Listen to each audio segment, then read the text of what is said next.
Hello, ladies and gentlemen. Welcome back to Tailosive EV live on YouTube. I always enjoy these streams. They're so much fun. I love the questions you guys bring up.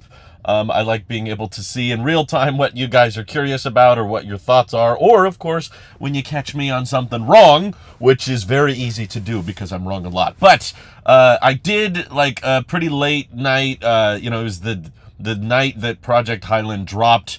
Not in the US market, of course, but I did a recap video basically diving into everything we knew at that time. But there's been a lot more coverage of Highland since then. So I kind of wanted to kick off today's live stream with a few of the little details that I mentioned in that video I didn't have an answer for and I wasn't really sure about. So the first one that kind of stood out to me, because I'm live streaming from my MacBook right now and I'm powering it through a USB-C port from the center console within the Tesla, I had asked the question and didn't really get an answer until later about this new and improved in the center console on the Highland refresh. There is a 65-watt USB-C port now, which is great. That'll charge MacBooks much faster, definitely charge phones way faster, although you probably don't have a phone that can take advantage of that. But I was confused in that initial news drop if the 65-watt charge port was replacing the two 30-watt charge ports that used to be in the front, right in front of the cup holders, or if that was in addition. Well, thanks to, I believe it was Kyle from Out of Spec, who's in Europe right now, or it was in Munich, and he got to check out a Highland, refresh Model 3. He confirmed it is a replacement. To me, that's not a big deal. It's not a deal breaker, but yes, it does technically mean, excuse me, they're going from two 30-watt USB-C ports in the front to now just one 65-watt port in here, which is, I don't mind the removal of the port, because I do think it's far more likely for there only to be one MacBook in the car, just because of the placement of the steering wheel. It's very unlikely for there to be two laptops that both are being charged simultaneously. But I'm not too bothered by that, and of course 65 watts could charge my MacBook much faster than the 30 watts. The 30 watts almost doesn't even charge my MacBook. When I'm live streaming, it kind of breaks even. It's like the battery doesn't really go down, but it doesn't go up either. Which is fine. It's not a big deal. But the placement actually bothers me a little bit more, because you have to leave this lid in the center open like this in order to have access to that USB-C port. Now, maybe they built a little place for the cable to feed through up here. I haven't gotten to check out a Highland, obviously, because I'm in America. But that would be a really, really important detail, because I think there's a lot of people that might want to be on their laptop charging and everything and also have the armrest lowered. And because they put the 65-watt port in here, that completely seals itself off. Whereas in my case, let me see if there's a good way for me to show you this. I think I can just grab the camera here. Yeah. In my case, I can just charge my MacBook with the USB-C cable that is plugged in straight down here. And I have my water bottle there for now. My water bottle's too big. It doesn't fit in the cup holder, but that's not a big deal. It didn't fit in my last car either. But I can close this, and the cable can still sit out. Whereas I wouldn't feel comfortable if the cable was coming from in here, because this is like, weight support. I rest my hand there and my arm there. So that would put a lot of stress and weight on the USB-C cable if I was charging it from here.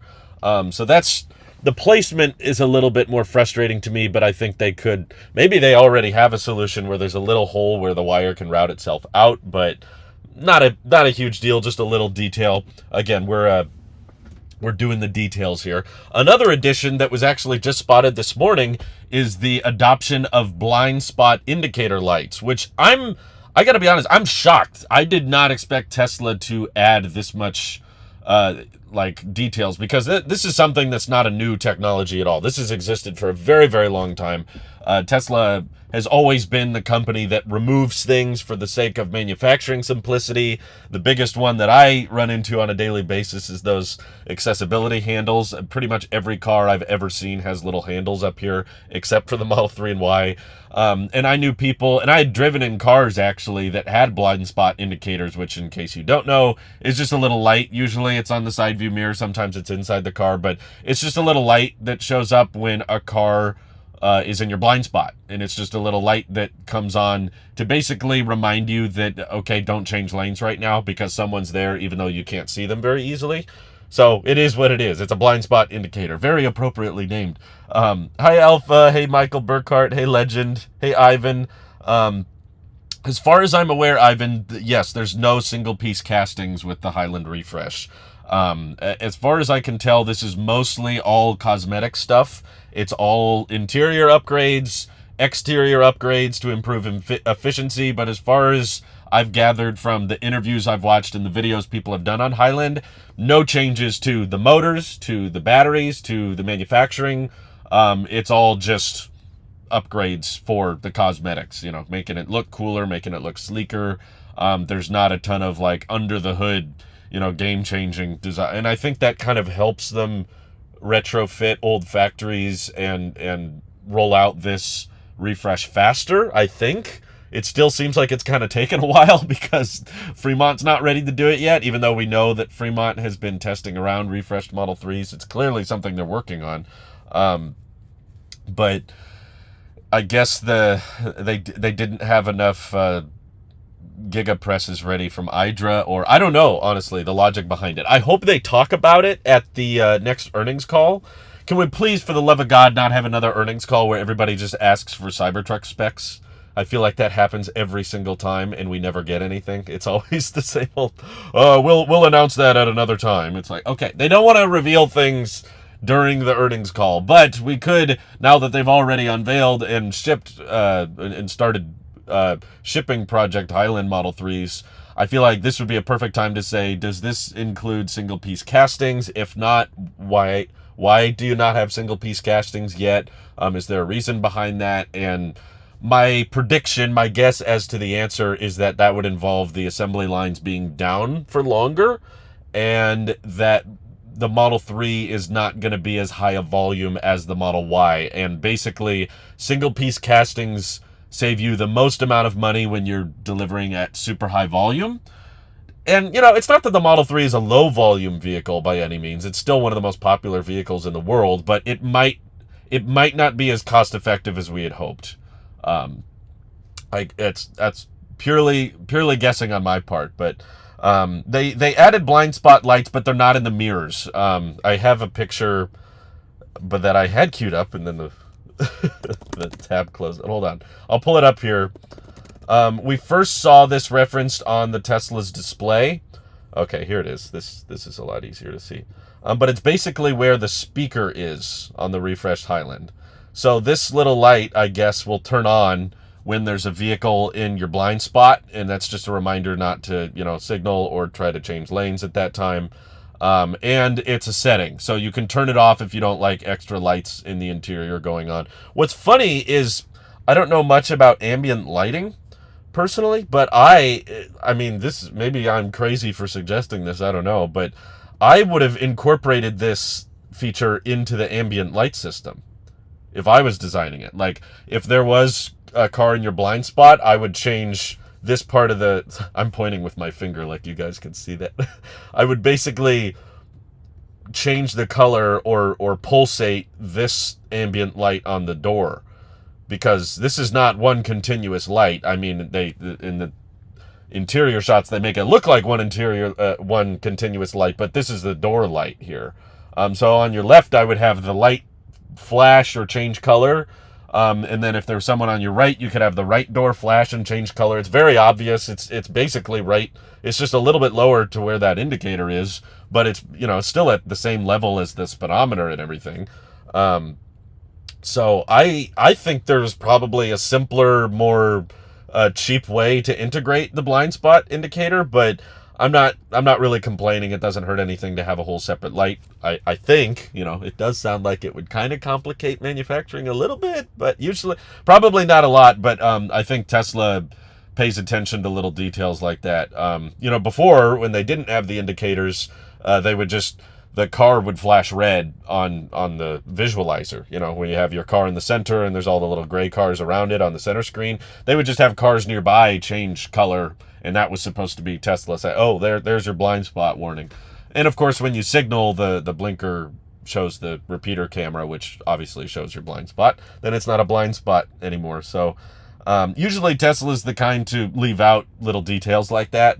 But it's kind of cool to see them actually start incorporating things. The other reason I thought Tesla would never, and why I said I was shocked, the other thing that made me believe Tesla would never add a blind spot indicator is because Tesla's usually been so focused on the car is about to become totally autonomous. It's all about to be a robotaxi anyway. So let's not put a bunch of things on the car that we don't need, because in the future, all these cars are going to be driving themselves, right? So I thought you could make that argument pretty easily. Like, I don't believe that robotaxis are soon. I don't think that they're going to be level 4, level 5 autonomous in the near future.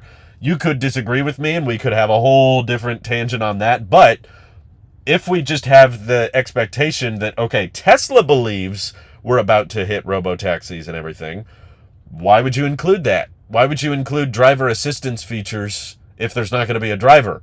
So that's why I thought Tesla didn't have that kind of thing. You know, there's basic features that have been on Camrys and Civics and Corollas for years and years and years. Blind spot indicator is definitely not a new technology, but it was something that a lot of people were requesting because they were like, my last car had this, other cars have this, it's not expensive, it's not complicated. And I thought Tesla's go-to response to that critique was basically, we don't need drivers anymore because the car is about to become autonomous, right? I don't believe that, but okay, if you believe that, then I get why you would remove those things. But it's cool to see them actually add some things that benefit the driver, and kind of acknowledge that, hey, this will be helpful for human driving. We're adding hardware that will benefit the human driving experience. And that's it. You know, it's not like a double feature, like, well, I guess it kind of helps the driver, but also it's just a nice cosmetic thing. No, the blind spot indicator is purely just for driver assistance. It serves no purpose outside of human driving. Anyway, Fuzion EV says, what are we thinking the US price is going to be? Well, I always try to remind people this. We have the exact same talk whenever we do the Cybertruck pricing discussion, which is that Tesla doesn't have set prices. I remember a year ago, the prices were very, very different than what they are today. So I'm assuming you're asking, what is it going to start at when they bring it to the US? But I don't expect that it'll stay the same. My personal prediction is that there will be a fairly massive price increase on the refresh because they know the demand for it is going to be pretty high, especially now that they've released it and refreshed it overseas. So now you've got a big group of people in the United States that are probably holding off on getting a Model 3 because they're like, oh, heck no, I'm not buying one right now. I'm going to wait for the refresh. And I don't have like sources per se, but there's lots of rumors and there's lots of people all whispering, you know, quietly, not wanting to be named, but everyone is basically saying that the Highland refresh won't come to the US until next year, which is very confusing in my opinion, that they would be willing to drop it so early overseas but not in the US. I think it probably comes down, the logic behind dropping it at such different times is the logic comes down to the Giga Shanghai implemented these changes and these upgrades really, really quickly because they're the most productive Tesla factory. They build more Teslas than any other Gigafactory. They're great at updates. That's why most Tesla improvements are implemented in Giga Shanghai first, and then they come to Fremont later. And I'm guessing that Fremont is just not adjusting well to all of these new suppliers, all these different interior changes. So if that's true and we don't actually get Highland refresh until January, that's a lot of time for people to kind of hold off on buying Model 3s. A lot of Osborning basically can go on during that time, which is probably why we will see a lot of inventory discounts on the existing Model 3, the old-fashioned Model 3 that the US still has. They will probably drop prices more. They'll probably offer more perks, more free supercharging, or higher referral credit amounts for the Model 3, or who knows, they could even start saying, you know, a year of premium connectivity for free, or, you know, a year of full self-driving. I think there will probably be a huge drop-off in new Model 3 sales in the US, and that will result in Tesla getting really, really aggressive with the price offerings or the incentives before Highland is ready. Once Highland actually drops, they'll take away all those perks and all of those incentives, and they will likely charge a premium for it because they know that there's going to be a big wave of orders coming in, and that over time it'll probably stabilize and the price will come back down, but it's all going to be based on demand. That's how Tesla prices their stuff. Might Tesla extend the FSD transfer policy beyond September delivery? It is not possible to get a Model X delivered in September. Well, I mean, I think it's possible, but I wouldn't bet on it because Elon on the call said that this is a one-time thing. We're never going to offer this again. So I personally think they won't do it again, but I think it's all dependent on the take rate of FSD, which the good news is probably not very good, which is good news for us because it means it's getting cheaper. You know, just a couple weeks ago, or 1 week ago, I guess it was 1 week today, full self-driving was $15,000. And then during the Highland refresh, when they thought we were all distracted, they also dropped the price of full self-driving back to $12,000, which is why I ran out on Twitter and told everybody, don't buy it. Okay, the only reason Tesla would lower the price of FSD is because they're unsatisfied with the take rate. That means there's not enough people buying it.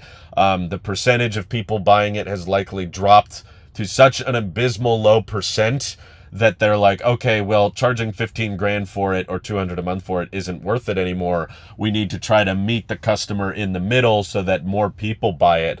And if we don't fall for this, if we don't buy into it at 12,000, they will see that that take rate is still very low, and they will feel pressured or incentivized to lower the price again, maybe to 10,000, and then maybe to 8 or 7,000 again, or maybe they'll lower the subscription price, or maybe they'll do what I've been suggesting for a while and switch to a per mile basis where you don't have to subscribe to a month or buy it outright. You can just like how you have an Uber or a taxi service, they charge you by the mile, and it'll be cheaper than an Uber or a taxi. And it'll basically be like the same way you get billed for supercharging. Yeah, let's all hold off until FSD is free. Exactly. If we just keep holding off, we'll get a better and better deal on FSD. So definitely don't just buy it the second they discount the price for it. I would say wait a little bit longer for them to think about what they've done and all the promises they haven't kept so that we can get a better price on it. My apologies and condolences to anybody who paid 15 grand for FSD. You probably feel very cheated now, and I apologize.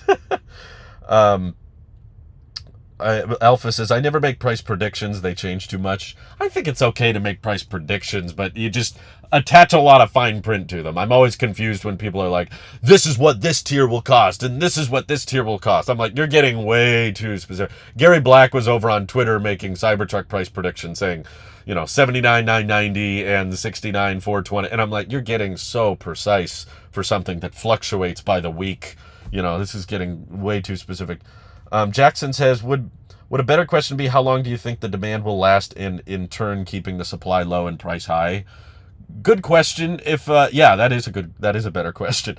The way I would probably predict it is you would see price fluctuation similar to that of the Model S and X. You know, when they first got refreshed, demand was off the walls. Everybody wanted one. It was the coolest Tesla in town. That's all anybody wanted to talk about. You got this new big display. You got the yoke. You got no more gear stocks. You got the speed. You got the design upgrades, the interior upgrades. Everything was great.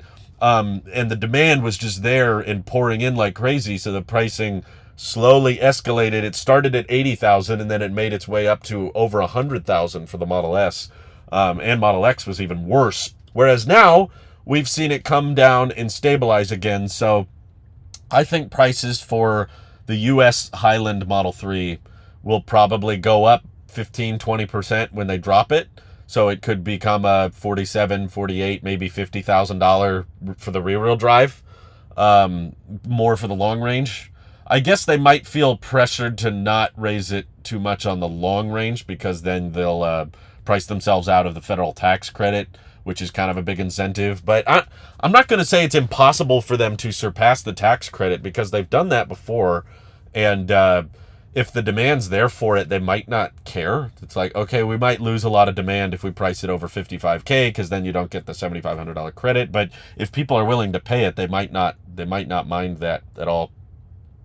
Hey, Tyler Forte, thanks for tuning in. I'm glad you're not at work at this time. But yes, I agree with Alpha. The best vehicle in the world just got better. The Model 3 Highland, in my opinion, is the best car available. I mean, not in the US, but it's the best car in the world, yes.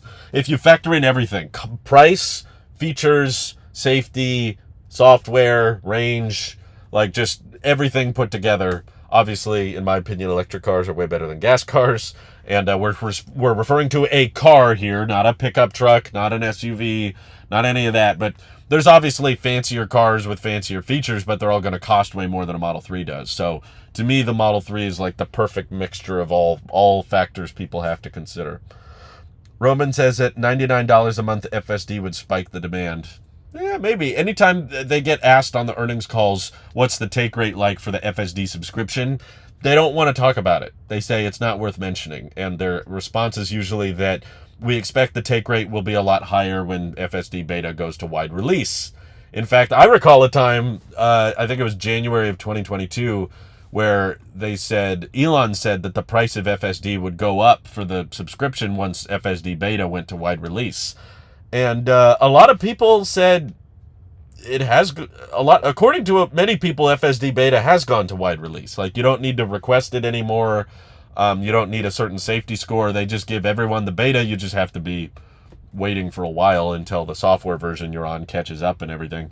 And the price has not gone up. It's actually gone down.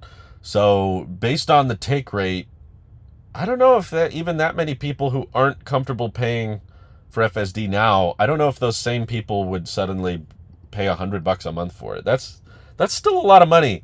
That kind of eats into your gas savings a bit, you know? I can understand why it might not change much after that take rate. Sorry for the bit rate. I know it's really pixelated. That's annoying. It should slowly recover. I've done this before, so I know it's possible for the Wi-Fi to be stable. Let me close. There we go. It'll fix itself in a second. It just takes a minute.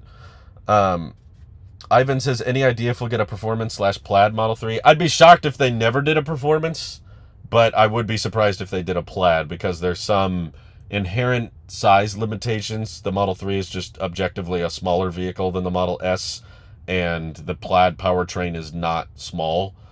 So to fit two motors in the rear, I'm no engineering expert. I don't know with absolute certainty if that's possible, but I would doubt it personally. I feel like that would kill any motivation for having the Model S at that point, but maybe they're already getting to that point anyway. Rodney says, any chance they will make the Highland in Giga Texas?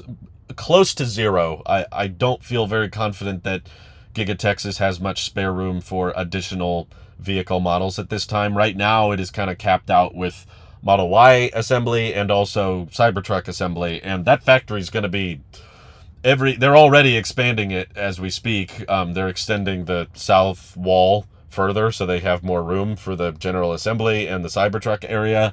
So they're already kind of capped out with Model Y and Cybertruck. My personal guess is after that, when they're fully ramped, Giga Texas, I mean, there's a section they're working on that's meant specifically for cathode production, so more battery cells. I think Elon mentioned at one point that maybe they would build Tesla Semi there, but then more recently they said Giga Nevada is going to build most of the semis now. So I personally don't think they have much plans on expanding Model 3 production outside of Fremont for the North American market. I think there's a chance that Europe might start building Model 3s once they're done ramping the Model Y at Giga Berlin, or they might go straight to the compact, which has been long rumored for a while. I still don't understand why they need a compact, but I guess in Europe it makes a lot more sense to have a compact car. Those sell very well there. In the US, not so much. And Giga Shanghai continues to import so many Model 3s to Europe all the time, and it would be an existing design, so that would probably make it easier to ramp up production for. So in my opinion, if there's another factory that's going to start building Model 3s, it's probably Berlin, not Texas. Where can I find your shirt? On my body. I don't know. My wife tie-dyed this shirt, and it's very comfortable, actually. Blue Zone says, love the look of the new red. My wife is finally interested in a Tesla. Really? That's all it took, huh? Just the right color. Let's see. How about structuring the pricing where the base model qualifies, but options can be added later? Well, they already do that, but there's a certain point where the federal tax credit requires the MSRP of the vehicle. That means including all of the hardware and stuff has to qualify. And I think it would complicate service centers a bunch if it was like the base model qualifies, but then you got to update the battery pack or add more battery modules after you take delivery. I think that would just take too long, and I think it would start to disqualify it from the credit. The credit has some specifics involved, so Tesla can tweak the pricing model, though, like they did with the Model X. You know, it just barely qualifies for the credit at $79,990. But if you get the yoke, or if you change the seating, like if you get the 6-seater Model X or the 7-seater Model X, that is a fundamental part of the vehicle. So they have to charge more for that. It's not something that they can sell you the vehicle and then bill you for after you take delivery. That's just not how it works. But the way Tesla changed it is they made all the paint colors free.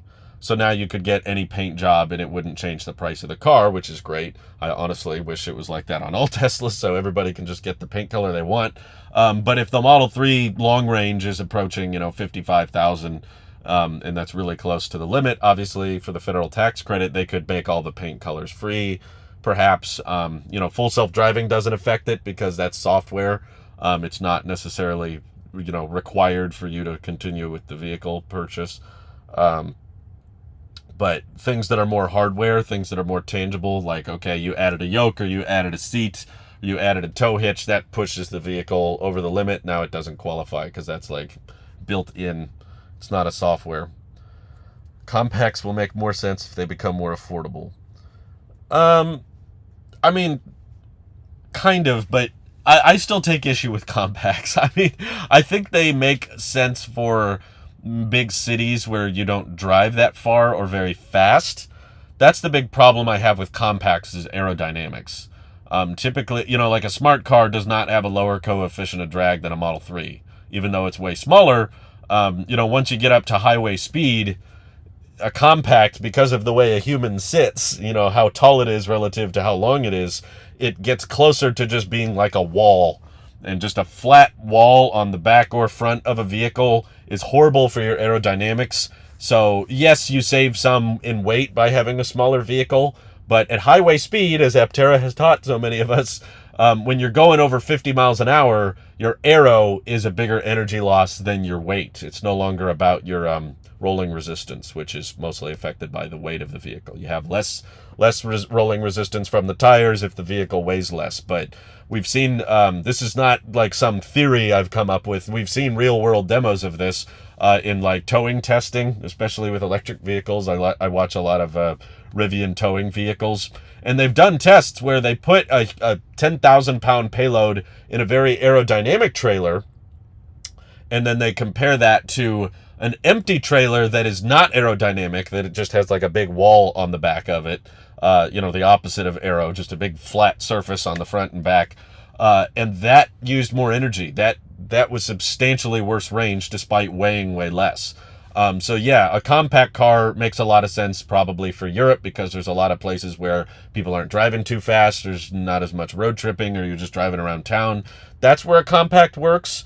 But that's part of the reason I don't think compacts sell all that great in the United States, partly because we have bigger road systems and bigger road trips, so people like having more cargo space and more seats, and we like having big beds and big hatchbacks and, having lots of room for our big fat American butts. That's just popular here. But yeah, I feel like, at least in the U.S. market, a compact is not going to sell all that great. But for Europe, I think it would probably make sense too. But the Model 3 also sells really well in Europe, so they could probably go either way. My personal suggestion, if Tesla was asking me what to do, I think the margins on the Model 3 would be higher. So if they want a more profitable vehicle, they should probably just start building, the Highland Model 3, the updated Model 3. Just start building that at Giga Berlin. But if they're going more for volume, like you want to have as many cars on the road as possible, the compact would probably require less materials. It could be built on a smaller footprint because it's not as large a vehicle. It could require smaller battery packs because it's not as big. and it would probably be cheaper. So it just kind of, excuse me, I think Model 2 will still do well in America. Well, if I had proof that there were compacts that sold really, really well in the US, I would believe you, but we don't. All the best-selling cars in America are pickup trucks and SUVs. Those are like the two. For the top 3 selling vehicles in the US, like every year, are pickup trucks. It's like F-150, Chevy Silverado, and Ram 1500. Those have always been the top 3 for years and years. And then after that, it's like Toyota RAV4, and now it's Model Y. Obviously, that's surpassed the RAV4. But yeah, lots of crossovers, lots of hatchbacks, lots of larger vehicles. What happened?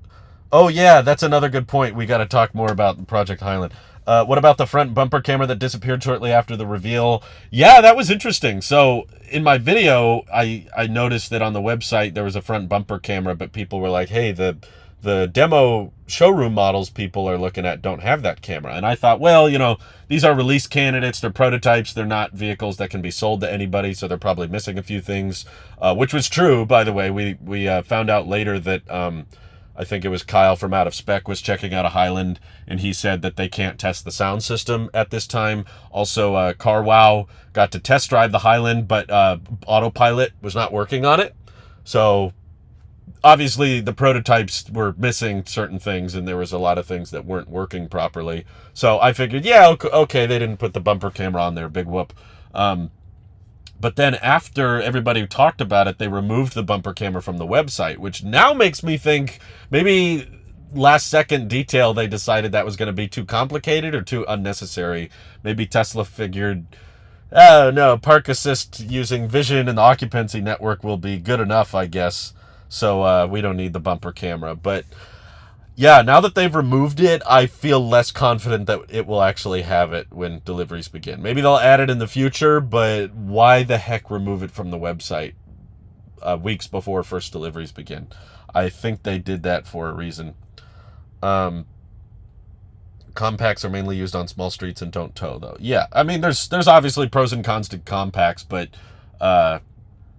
I guess I'm just a huge efficiency nut, I love vehicles that are super aerodynamic. Obviously, that's why I'm such a big Aptera fan. And I love the Model 3 as well. As far as a 5-seater sedan goes, this is like almost as aerodynamic as you can get. And I think they look great. And compacts are sacrificing a lot on practicality, but with not that much being unlocked by them. In my opinion, like I'm not against sacrificing on storage space and seating for the sake of efficiency or cost. But I'm personally just, maybe it's because I'm an Aptera fanboy, but I'm more of a fan of like, make it super aerodynamic and cover it in solar cells. Don't go the opposite direction and make it so short that it's not aerodynamic anymore. And now it's just good for driving around town, because I don't think a lot of people, at least in the US, I don't think a lot of people need going around town vehicles. I think we like vehicles that can, obviously any vehicle can drive around town and be just fine, but also having the option to go on big trips, go on big distances, that's more likely. You're already making a niche vehicle if it doesn't sit as many people, so don't make it ultra niche, I guess. Just make it really good at the one niche it's in, but don't try to fit 2 niches at once, I suppose. I don't see why they can't ship it with the front camera and activate it later with software. The cabin camera was inactive for years. Well, that's not the problem. They could do that, but my guess is they didn't want to include it because it costs more. It's probably a cost thing of, we got to have extra wiring now down in the bumper and then feed that all up to the hardware 4 computer. It's not like they have some fundamental issue with using that camera. I think the biggest downside of using that camera is now you got to buy another camera and you got to buy extra wiring, which makes bumper replacements a bit more complicated and all that. So the cost savings is likely the decision, not just some inherent reason to not have it. So weird, because the bumper camera would have been such a great thing for a 360 park assist, and autopilot's so dumb. I think autopilot is dumb, but I don't think it's really because of the bumper camera. I mean, I'll admit I've been pretty impressed with the performance of Park Assist.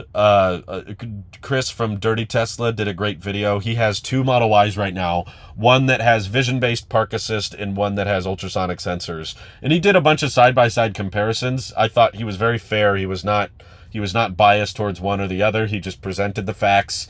And I'll admit the Park Assist did pretty well. It was not perfect, but he shows in his video pretty eloquently that the ultrasonic sensors are not perfect either.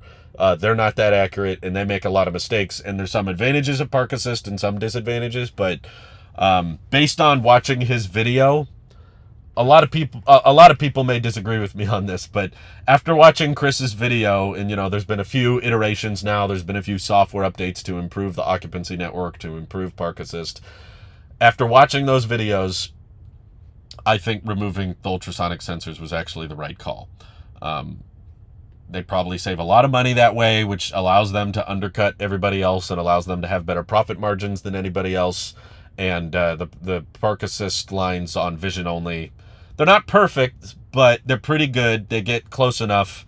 And the ultrasonic sensors aren't perfect either. And I experience that on a daily basis. I use the Park Assist lines, but they should not be the end-all be-all. You should still fall back on what you can actually see, because I definitely see lots of times where the ultrasonic sensors say I got room and I don't, or vice versa. All the time the ultrasonic sensors will tell me, stop, you're going to hit something, and I'm not. So it's a pretty hot take, but I encourage, if you disagree with me, please watch Chris's video, because I thought he did an amazing job showcasing the differences between the two. And I do think the bumper camera would have been, I don't think it would have hurt much. It probably hurts your efficiency a little bit because it's more power on the FSD computer, but it probably complicates servicing as well, because front bumpers are places that tend to get hit a lot when people pull in too quickly, or if they're not paying attention and they drive into the person. Well, you would hope that the Tesla wouldn't drive into anybody, but sometimes people are stupid, or sometimes people don't have autopilot on, or sometimes autopilot makes mistakes, of course. But the truth is, I don't think the bumper camera would have solved all of the... There's still some blind spots that the cameras don't cover. I wish I would have saved the picture, but someone showed me the field of view that all the Tesla cameras lay out, and there's still a few spots that it misses. And I don't think the bumper camera... They're more on the side. They're more like beyond where the side repeater cameras are, the blind spot cameras. A little bit beyond that, like the area basically perpendicular to the front tires was still not visible by the cameras. And the bumper camera wouldn't have fixed that because it's too far forward. I still think if you were going to add cameras, I wouldn't put them in the bumper. I would put them in the same little triangular place that the blind spot cameras are, but I would go side to side, because the great positioning perk about those little triangle blind spot cameras is that they are further ahead on the vehicle than where the driver sits. And there's definitely a lot of situations, especially when watching FSD videos, where you're on a blind corner and you can't see very well, and you're trying to see, is it clear? Can I go? And you kind of have to inch forward, and sometimes cars can be coming really, really fast. And if you put little sideward, facing cameras in those little triangular positions, they could see better than a human could, which is what you want for a robotaxi, right? If the car's driving itself, it should see better than I can. And unfortunately, with hardware 3 and sometimes even hardware 4, there are locations where the human actually can see better than the car, which isn't good. Will the front bumper camera take care of the blind spot? I don't think so. I wish I had that picture, because I saw it once and it was very helpful, but I didn't save it for some reason. I was just scrolling through Twitter or whatever. But there's spots that are perpendicular to the front tires that the bumper camera wouldn't see, and the blind spot cameras wouldn't see. So I still don't think they have enough cameras, even with the bumper camera, to do a bird's eye view, even though a lot of people have been asking for that. You could put the sideward cameras on the headlights. I've heard that suggested, but I think there are some lens... Correct me if I'm wrong, because I could very easily be wrong on this. Give me an example if you know of a car that does this. But when I heard that suggested, I saw a lot of people say that you get more glare problems when you put lenses in headlights.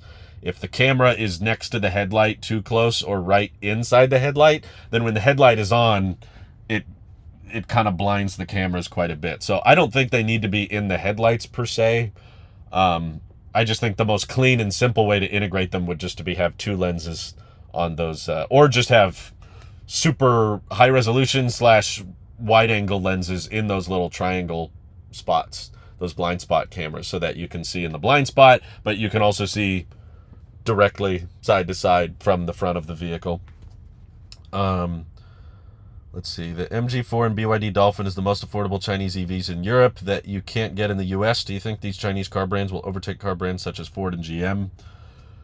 I don't know enough about them. I mean, maybe internationally, sure, I could see that happening, but in the US, I don't think they will do as well, because Ford and GM kind of cater more towards SUV pickup truck, which is the traditional American car buyer, but not so much in Europe. So maybe in the European markets, they could overtake the US automakers, but will they overtake the European automakers is probably the better question. And to answer that, I really don't know enough about the market to make an accurate prediction, but I would guess yes. I don't know about VW, but they seem to be slowing down on demand, whereas BYD seems like they're pretty successful. The Minimalist Digitalist says, which new Model 3 feature made you do a double take and for a split second made you consider selling your current one? Well, probably everything's pretty cool and nifty, but probably the biggest one that I'd really want is just the ventilated seats. Those sound kind of cool. Literally cool. That was probably the biggest reason I wanted a Model X originally. I mean, the Model X has a lot of cool features, but when I checked out that showroom model and I first fired up the cooled seats, I was like, oh my God, especially in the summer. That was really, really cool. But I may have been talked out of it a bit. I listened to a few podcasts and talked to a few people about the perforated seats in the new Model 3 and how they compare. And Tesla apparently has to use a different type of material when it has all those holes in it. And there's people that have said that their new plaid Model S with the ventilated seats has aged worse than their like 2018 Model 3 that doesn't have perforated seats, because Tesla can use like a thicker, I guess more durable material when you don't have to poke a bunch of holes in the seat. So after listening to them, they were like, oh yeah, it's so hard to clean the perforated seats on the Model S, and it gets so much more dirty and everything. So I just figured like, yeah, you know what? Maybe I should be grateful that I don't have those same seat problems. You know, maybe I'll be just fine with this. It's not like I'm hot in the car, but it is nice, the idea of the seat cooling itself. But at the same time, I'm thinking, you know what? That probably also comes with some downsides if you think about it. There's probably also like more things that can break now. We had this seat that I'm sitting in right now break after about a year of ownership, and it doesn't have ventilation. So maybe if there was more things in the car that could break, you're going to run into more problems, and especially when it gets out of warranty. The seat replacement with a ventilated seat is probably more expensive. I don't know for sure, but might be more expensive to maintain. Same thing with the ambient lighting. The ambient lighting's really cool. Like, I love that as a design element, but it's not functional. Like, it doesn't really do anything. It's just there to look cool, which is fine. I think Tesla should do that, especially as they're trying to increase desirability. But as someone who already has one, and if, you know, Minimalist was asking me, like, what was there a feature that made me consider selling? No, I would not sell this car and buy a whole new one just so I could have a light strip across the front. That's because, once again, I'm like, that something else that could break, something else that could go wrong. So there is some advantages, I feel like, to having a more minimalistic, clean interior that's not too complicated. And Highland is cool, but it does kind of complicate things a little bit. Now you got a rear display back here, something else that probably you should get a screen protector on, something else that could go out. Same thing with the ambient lighting, the blind spot indicators, the ventilated seats and all that. Potentially more things that could go wrong, but it should have been a choice to have gear stocks or not. I don't like that you must use the screen for changing gears. The rest of the update of the new Model 3 is awesome. I agree, Tor. I think that's by far been the biggest point of tension for everybody. By far, that's the most commonly criticized thing So much so that I wonder if Tesla will go back on it if they see demand slump enough. You know, they never brought the gear stocks back to the SRX, but they did kind of change their mind on the yoke. We've seen Tesla kind of change their mind with interior things like that before, if enough people complain about it. In the early days, I think the Highland is so high in demand and so eye-catching, and so many people are going to want it that Tesla's not really going to notice a slump in demand because of the lack of gear stocks. So they'll probably just keep it the way it is for a while. But once they catch up on the demand, and once it kind of loses its wow factor, because, you know, it's right now it's still new. It's the new kid on the block. It's the hip, cool, new refresh car. Everybody wants to talk about it. Everyone wants to look at it. But after a while, we'll get used to it. Everybody will check it out. We'll get tired of watching videos on it. And then we'll just focus on the things we don't like. And if the demand slumps enough and they keep seeing that as a request, like, I want the gear stocks, I want the gear stocks, I don't think it's impossible for them to bring it back. Maybe they could do them in a more clean, minimal way. The one gear stock design, I like gear stocks personally. I mean, I haven't gotten a lot of experience. I haven't gotten to have an extended driving experience with the blinker buttons and everything. I don't think it's a huge problem, but it's probably a bigger problem in Europe where there's more roundabouts. In the US, I don't think there's as much. But the Roadster prototype from 2017 had these cool little gear stocks on it that I wish they would incorporate, because I like designs to be minimal. You know, I like them to be clean. I can't find a picture. Oh, here it is. I like the idea of the interior being clean and simple. And look at this. Okay, so you got the Roadster yoke, and then there's a tiny, tiny little paddle. And there's one on either side of this, by the way. This is symmetrical. And it's so clean, it's so minimal that you can't even really see the gear stock from the driver's sitting position. Like if we just do Tesla Roadster interior. You know, there's basically, I mean, look at that. If you're going for just cosmetically, I think that's Tesla's main reason for getting rid of the stocks, is they like the way they look. I don't even think they save much money by removing them, personally, because I think the steering wheel design has got to be more expensive. They're putting capacitive sensors, and the people who have checked out the Highland have said that it feels different from the Model S. Like, each individual section of the new steering wheel has its own dedicated Taptic engine. We don't have that with the old design. And now you've got to, you know, retweak it, and you've got all these little individual sensors that you got to click around for. And the gear stocks are just like a little piece of plastic that sticks out a little bit. I don't think they're saving much money by getting rid of the gear stocks, personally. But I think it's probably an aesthetic thing. They like the way the interior looks when there's no sticks or whatever back there. And I think that having really minimal, very thin, very metallic stocks would be a decent compromise, so that you can change your direction and signal and everything, but not have too much going on. Like, I don't think you need a park button, personally. I'm still confused why I have to put the car in park. I feel like when I stop moving and I unbuckle my seatbelt, the car should put itself in park. But I still, on the Model 3 and Y, you still got to push a button. And you could probably make it go forward still, so you got some wiper controls and everything. Patiently waits for a refreshed Roadster interior if it ever drops. Yeah. How do you refresh it if it doesn't exist? Why do you think Giga Mexico has possibly been delayed? Well, it's definitely been delayed. It's because of permits. I thought that was pretty obvious in the articles. The governments have... I bet Tesla's pretty ticked off about that, actually. The government's essentially told them that they could get construction started really quick, and now they can't because of all the permits and regulations and investigations that they have to do. You know, there's all these procedures anytime you want to build something, and the governor of Mexico probably told... Sorry, not Mexico. The mayor of I can't remember the names, but the city officials that met with Elon, that everybody saw the pictures of, they probably told him that they could build really quickly and bypass all those permits, and they probably made some promises they couldn't keep, because now they're just stuck. They're stuck in the paperwork phase. Same thing as Giga Berlin.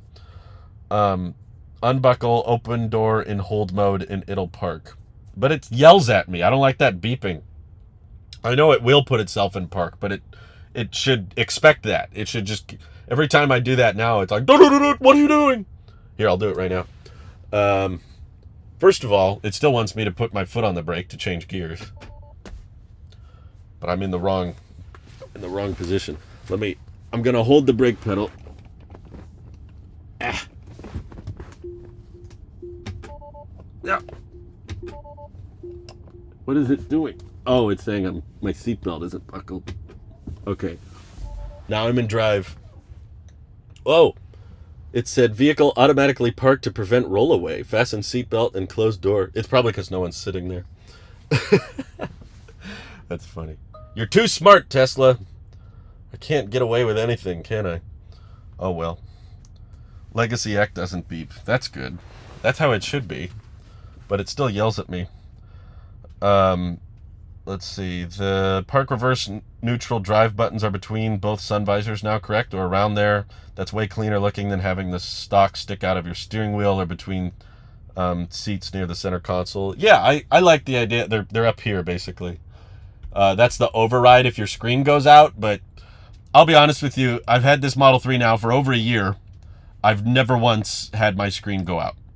I've never had I've heard of other people, like my friend Randy has had it happen to him because he's on the old Intel Atom processor handling the infotainment and everything. But I think since they switched to the AMD Ryzen, if any of you Tesla owners out there have an AMD Ryzen processor in your car, let me know if it's happened to you. But I've never had the display just like crash on me. So people are like, oh, how do you change gears if the system crashes? It's like, it's got to be incredibly rare. I know it's probably good to have a little manual override thing up there, but I don't think it would get much use at all. I don't mind the idea of changing gears on the display though. That looks cool to me. You do so much on that display anyway. Why are people splitting straws now? Like, oh, I like having a physical button for that. It's like, you're in a Tesla. You seriously going to be asking for physical buttons in a Tesla? Come on now. Over 2 cars, I've had it happen less than 10 times where I didn't force it to do it. Neil Pitt says, I haven't had a screen outage in a long time on Intel. Well, there you go. It's probably a regulation thing. I think Highland actually replaces the emergency flashers with a capacitive button, but I'm not sure if that's possible in the US, so that might be just a Asia-European feature. Like mine is a physical button. You can see over here. It clicks in, and it's a physical click, which I believe is a requirement from the US government. So that's already a design change they're going to have to make for the US version. Let's see. I bet removing the stocks doesn't save much money, but saves on warranty claims if they fail. Warranty claims if they fail. Well, I mean, the buttons can fail too, right? I mean, it's not like there's not a way to do it anymore. I guess your point is it's another part that doesn't move? So maybe there's less servicing problems, but I don't know. I've not heard of anybody. I've heard of a lot of problems with Model 3s, and that's not one of them. I've never heard anybody say my gear stock doesn't work anymore. I doubt that was a very common problem, but there's still taptic feedback in the steering wheel seems a lot more complex now. You know, the current Model 3 steering wheel, we just got some gear stocks behind it, and then we've got some scroll wheels that you scroll up and down and click side to side, and it's heated, and that's about it. Now you've got the scroll wheels and all of these buttons surrounding it, and it's heated, of course, and the airbags in the middle of all of that. So, yeah. Flex said, now that Highland is approaching, it will likely be more expensive than Aptera, so when the time comes, will Aptera narrowly avoid being overlooked for those choosing between them and the Model 3? Again, I'll just reiterate, I don't think the Aptera and the Model 3 are really in the same market. I think they're targeting completely separate demographics. I know that they are both electric, and they are both in, you know, the $20,000 to $50,000 price range, but that's where the similarities end. The Aptera is targeting more high-range people who don't need a second row of seats. And the Model 3 is targeting more lower range who need 5 seats. It's a sedan versus a solar car. And there's not really anything like the Aptera on the market. That's why it's kind of hard to compare it to anything, because we don't know what the market demand is on a vehicle that can charge itself just by sitting in sunlight. There's no other car on the market that does that. Kind of the Prius, I think, has a little solar panel.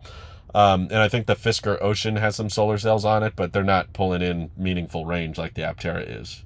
The Aptera actually gets enough energy from the sun that it could cover the average amount of driving an American does on a daily basis. So Aptera is talking like 11,000 plus miles per year, whereas nothing else really comes close to that. And most of the Aptera reservations are for vehicles with an over 400 mile range, whereas Model 3, I think most of them are going to sell in the high 200s, like close to 300 mile range for most Model 3s, basically. But he said just the price range comparison. Well, the reason it's hard to give an answer to that is because, like, okay, the pricing is similar, but again, the functionality of both is totally different. For someone that needs 5 seats, the Aptera was never up for debate. It was not a price question. If you needed 5 seats, you weren't going to get an Aptera. But if your question was range, if your need was, or something that can charge itself, like I can't charge my car from home, that's a huge incentive to get an Aptera. You don't have to plug it in. If you live in an apartment building, or you're in a situation where you can't install an additional outlet or whatever, or just for whatever reason, there's all kinds of people that can't park in their garage because it's used for storage, or there's too many cars there or whatever. If you want an EV, but you can't charge it from home, the Aptera is the go-to. Like, the Model 3 is just going to be objectively more expensive, not just up front, because it'll probably cost more than the Aptera, but the Model 3 will also probably force you to always be supercharging. And unless you have a referral code that you get lots of credits on, if you're constantly supercharging the Model 3, that energy is going to cost way more than what it would cost if you charge from home. Or, of course, in the case of Aptera, it's free. You just park it in the sun and it charges itself. So to me, it's like they're so drastically different. I don't think there's anybody cross-shopping them that much. I've been fairly engaged in the Aptera Owners Club community and talking with a lot of members that have confirmed reservations and investors and everything. Most of them are not cross-shopping with Teslas, I can tell you that. Like, most people that are interested in the Aptera are people that want longer range road trip vehicles. Which is funny, because I see a lot of people say, well, the Aptera is only good for driving around town. It's like, well, not really. I mean, it can drive around town. It's kind of a weird demographic. We're going to make vehicles that are just meant to drive around town a little bit. It's like, no, people want the Aptera mostly because it's an electric vehicle that costs almost nothing to drive, that can also go 400, 600, maybe 1,000 miles on a single charge. They don't want to deal with that 200 mile, 300 mile range like most other EVs are offering. They care more about range and price than seats. And that's why I'm so passionate about Aptera as a company, is because there's underserved market. There's a lot of people interested in that. They've got over 44,000 reservations, but they have no other choice. They can't go somewhere else other than, I guess, back to a gas vehicle, which sucks. And that's going to cost way more, so it doesn't even really overlap. But Steve from Aptera Owners Club is the best. He is. I love his stuff. Let's see. What did Kelsey say? Casey said, this is just the new wheel. The yoke price went up to $1,000 now. Oh, yeah, the yoke is now $1,000 more expensive. If the 3's wheel is better than the S and X, it'll be interesting to see if they update the more expensive vehicles with the cheaper car's wheel, even though it is newer. I don't know why they wouldn't. I think there's a size difference, though. I think the Model 3 wheel is smaller than the S and X wheel. Don't like more on the display, like shifting. Don't take your eyes off the road. Tactile controls are much faster for some things like temp control. Well, I mean, a lot of people, when you're changing directions of the car, you're usually not going very fast. So I get it with the whole keep your eyes on the road thing, but to me, that's a non-issue, because like you either push down on the gear stock or you swipe down on the display, the far left column. I don't think either of those is very hard or complicated. I mean, in my last car, I had to reach down here. Sometimes there'd be my water bottle in the way of the gear shifter, and I'd have to bump into the... And My wife sometimes would put the water bottle in front of the gear shifter and I have to push it out of the way. There's so many cars with worse gear selecting. I don't think it's a big deal. If you're changing between forward and reverse, you're not going that quick anyway. And if you're backing up, you're not looking at the road. You're looking at the backup camera, which is on the display, which is right where the gear selector would be. I don't think it's the best argument I've heard against the removal of gear stocks is people that need to change their blinkers when they're in the middle of a roundabout. Bjorn Nyland demoed that, and a lot of people in Europe who have the Model S and X have complained about that. That, when you're turning a wheel through a roundabout, your blinker buttons now are constantly moving. So sometimes you got to get in and then you signal, but now the blinker's down here, and then you turn this way, and now you got to signal again, and you're used to your blinkers and your stocks being in the same place every time, and now they're constantly moving. That, I think, is a good argument, but the changing of the speed thing, it's so similar. Just doing the change with the gear selector, you go up or down, or on the screen you go up or down. It's such a similar motion. Let's see. Whoa, Flex has a RAV4 EV? That's amazing! I saw that in the documentary recently. I watched the Who Killed the Electric Car and then Revenge of the Electric Car, and I saw how many RAV4 EVs. They're hard to find. Neil says... Wait, what did Neil say? They're targeting... Aptera is targeting second car market. I feel some would say that's perfect market for any EV. Yeah.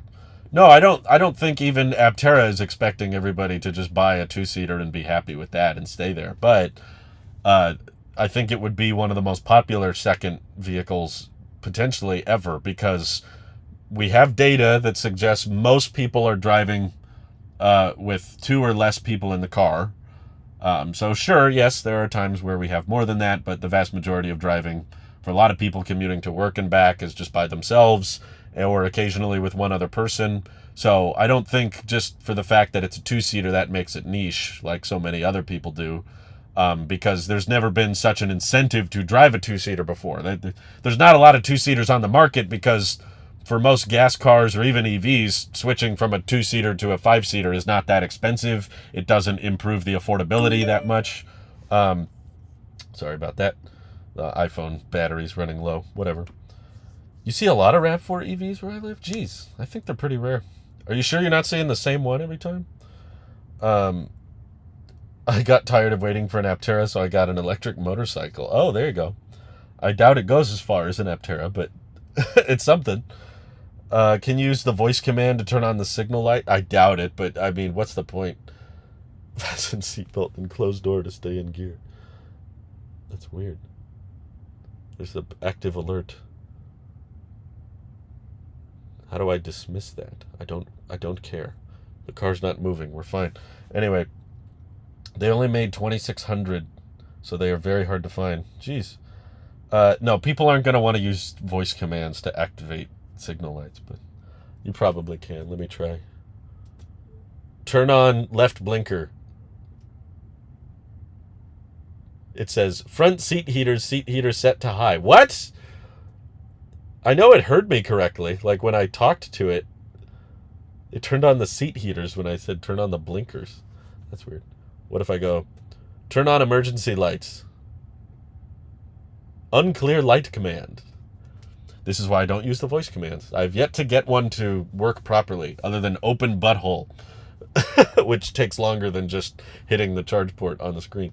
So I never do that.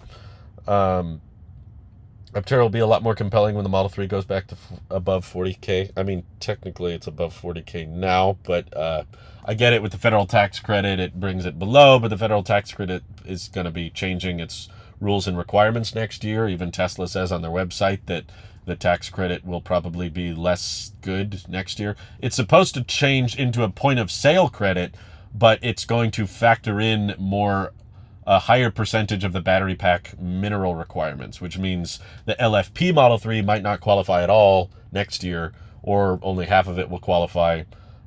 We don't actually know.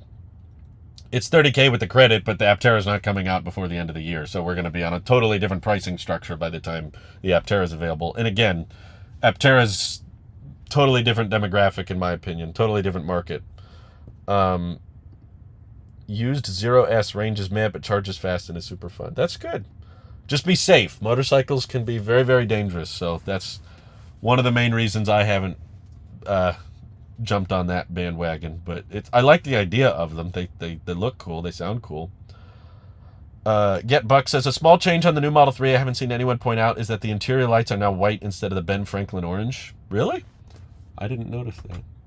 The Ben Franklin orange. It could just be the color temperature of the video you saw it on, or maybe you saw it in person. I don't know. But yeah, let me think over real quick. What things did they change? Did I cover everything? They got the 65-watt port replacing the... Nope. Car fell asleep. They got the 65-watt port replacing the two 30-watt ports. I believe the rear USB-C ports for the backseat passengers have been upgraded to, I think it was 35 watts now? Before they were 18. So they doubled up on the wattage for the backseat, doubled up on the wattage, but removed one of the ports for the front. And, I swear there's something else. Well, we talked about a lot of them in the event. Oh, and the bumper camera might actually not be a thing. That was the other one. This is a capacitive emergency button now, which might just be for Europe, where they can legally do that. The park, reverse, neutral drive buttons are up top instead of down below. The buttons on the wheel feel better, apparently, than the Model S and X buttons, which I thought felt great when I checked out the Model X. Anything else? Let's see. $40,000 Aptera versus $30,000 Model 3. I mean, that's kind of an unfair comparison, Jordan, because the Model 3 you're referring to is a 270-mile range. So you should compare it to the 270-mile range Aptera, which is $27,000, not 40. You're comparing the 600-mile range Aptera to the 270-mile range Model 3. I guess if you don't care about range, that's fair, but in that case, still the Aptera is going to win out because there's the base Aptera range option is pretty close to the base Model 3 range option. But in that case, the Aptera is still sub 30K, whereas the Model 3 is over 30K. They're pretty close, yes, but then you got to factor in cost of ownership. Aptera is going to be cheaper to insure because it's an auto cycle. It should be cheaper to register than a Model 3 because it weighs less. Should. And then you've only got 3 wheels to maintain instead of 4. And then, of course, the biggest variable, the electricity consumption. The Model 3 is going to be using more than twice as much energy per mile as the Aptera. So not only that, that's assuming you don't get any solar with the Aptera at all. And you live in the coldest, darkest, cloudiest climate, and you're purely plugging in your Aptera or your Model 3 purely from your house. The Aptera is still going to cost less than half as much energy to drive around. Which I think is going to be an increasingly big factor as the grid gets more demand and the utility companies feel more of that stress from the grid and everybody's electricity consumption going up. That will result in prices going up for electricity. Right now, we think it's bad, but I think personally it'll get a lot worse as more and more people start pulling from the grid, and the grid is more and more expensive to maintain. Solar, I don't think it's going to stop them from charging us, unfortunately, unless you go completely off grid, but then there's new problems involved with that. But yeah, the Aptera is going to be cheaper to own and cheaper up front, and it can charge itself. The Model 3 can't. You can say, well, you just charge from home, but a lot of people don't have that option. Let's see. Emergency windshield washer on stock. Windshield washer on stock? What? I mean, that's already a thing. My stock, I just push hard on it and it washes the windshield.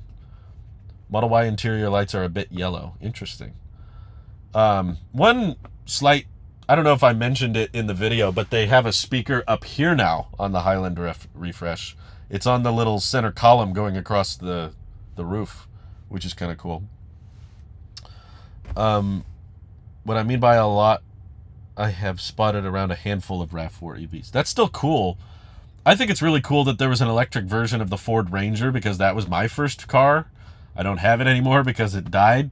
The transmission went out and it was going to cost way too much to replace, so we just scrapped the whole car. But I liked the Ford Ranger. It It wasn't beautiful or anything, but it had a decent sized bed and it was very easy to drive around. It drove like a car, but it had decent bed space. So when I was doing wedding videos before I was doing YouTube full time, I could throw so much lighting and camera gear, tripods, and all that. I would just throw it in the back of the bed, and I never felt like I ran out of space with that truck. And it was small. I love small trucks. Like, we're just so obsessed in the U.S. market with having the biggest possible truck we can.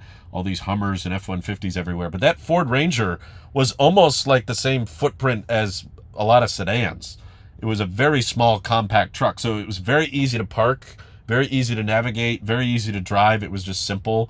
And I found out later that they used to make electric versions of them. Obviously, lead-acid batteries. They did not have good range. I understand why they don't make them anymore, but I was like, oh man, that'd be kind of cool. If I needed a truck for just stuff around town, I don't really, but if I did need a truck for around town, I would totally buy like a used, cheap Ford Ranger EV that you could just plug in from home. Not road trip. No, I would not road trip with it, but it was a cool little truck. It was nice until it died. Flex says, which Aptera accessories will be a must-have for you? I think definitely the Open Pilot computer, because I don't think that's something they can actually ship with the car. That's going to be an aftermarket thing. But I'm very excited for that because I've seen impressive performance from the OpenAI Open Pilot startup, which works on a third-party accessory that plugs into an existing vehicle and makes the car drive itself. Basically, when you just turn on cruise control, Open Pilot takes over. And the cool thing about that I love about Open Pilot that I would take over Tesla's Autopilot is it has eye tracking. You don't have to rely on touching the steering wheel, which is by far the most annoying thing about Autopilot right now. There's a lot of things that annoy me, but people are not that impressed whenever I show them Autopilot in a Tesla because I have to keep my hand on the wheel. And that kind of just ruins the illusion.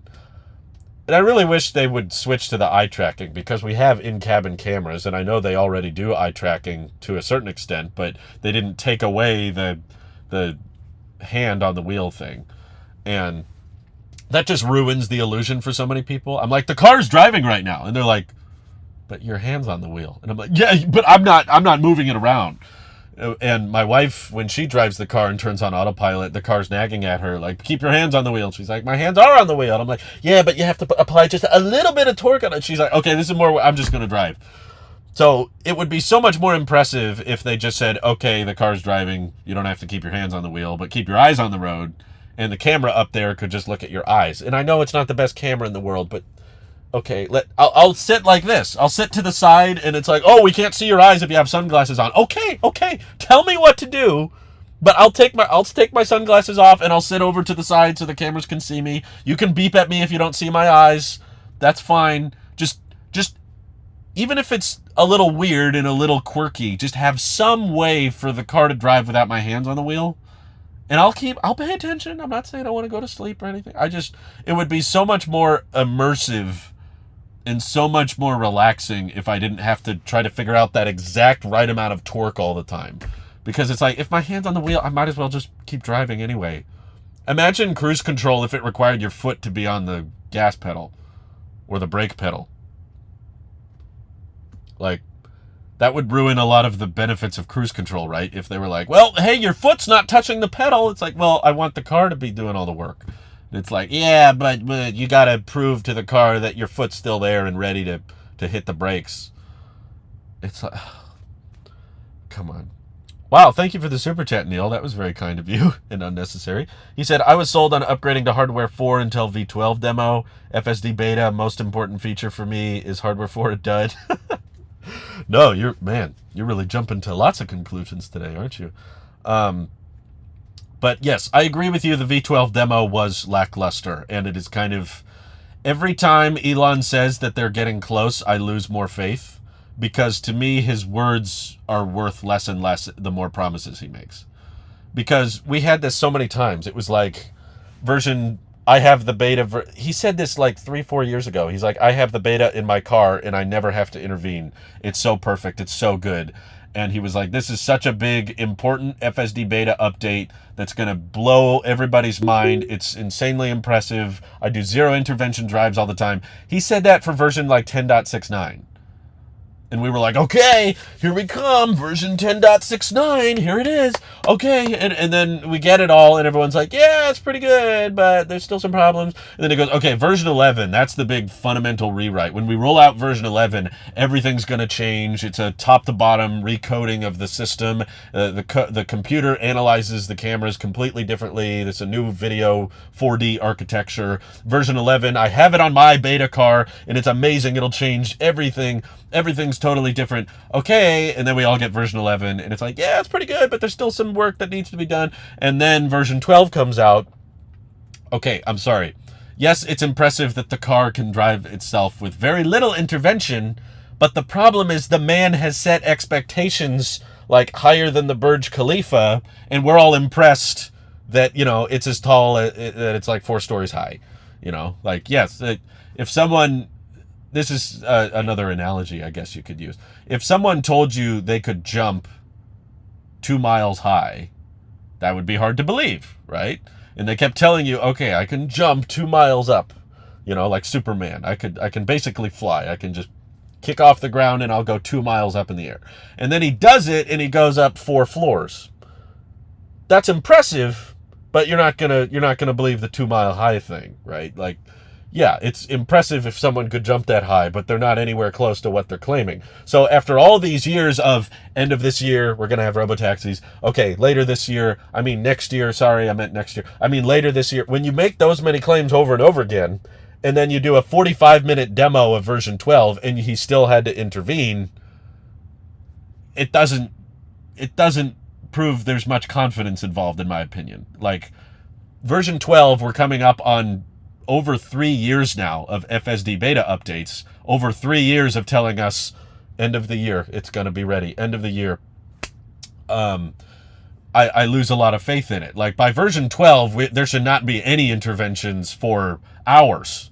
You know, by this point, if you're saying robotaxis are around the corner, or you're saying that we're going to be level 4, level 5 soon, I don't want to see an intervention for like hours and hours worth of driving. I want it to be doing everything for a very long time before we find an intervention. And just for the record, if you have to intervene once every 12 hours, that's still not enough for a robotaxi. Because a robotaxi is supposed to be unanalyzed, unsupervised for days at a time, basically. The only intervention is going to be a guy having to plug it in and charge it. That should be it, right?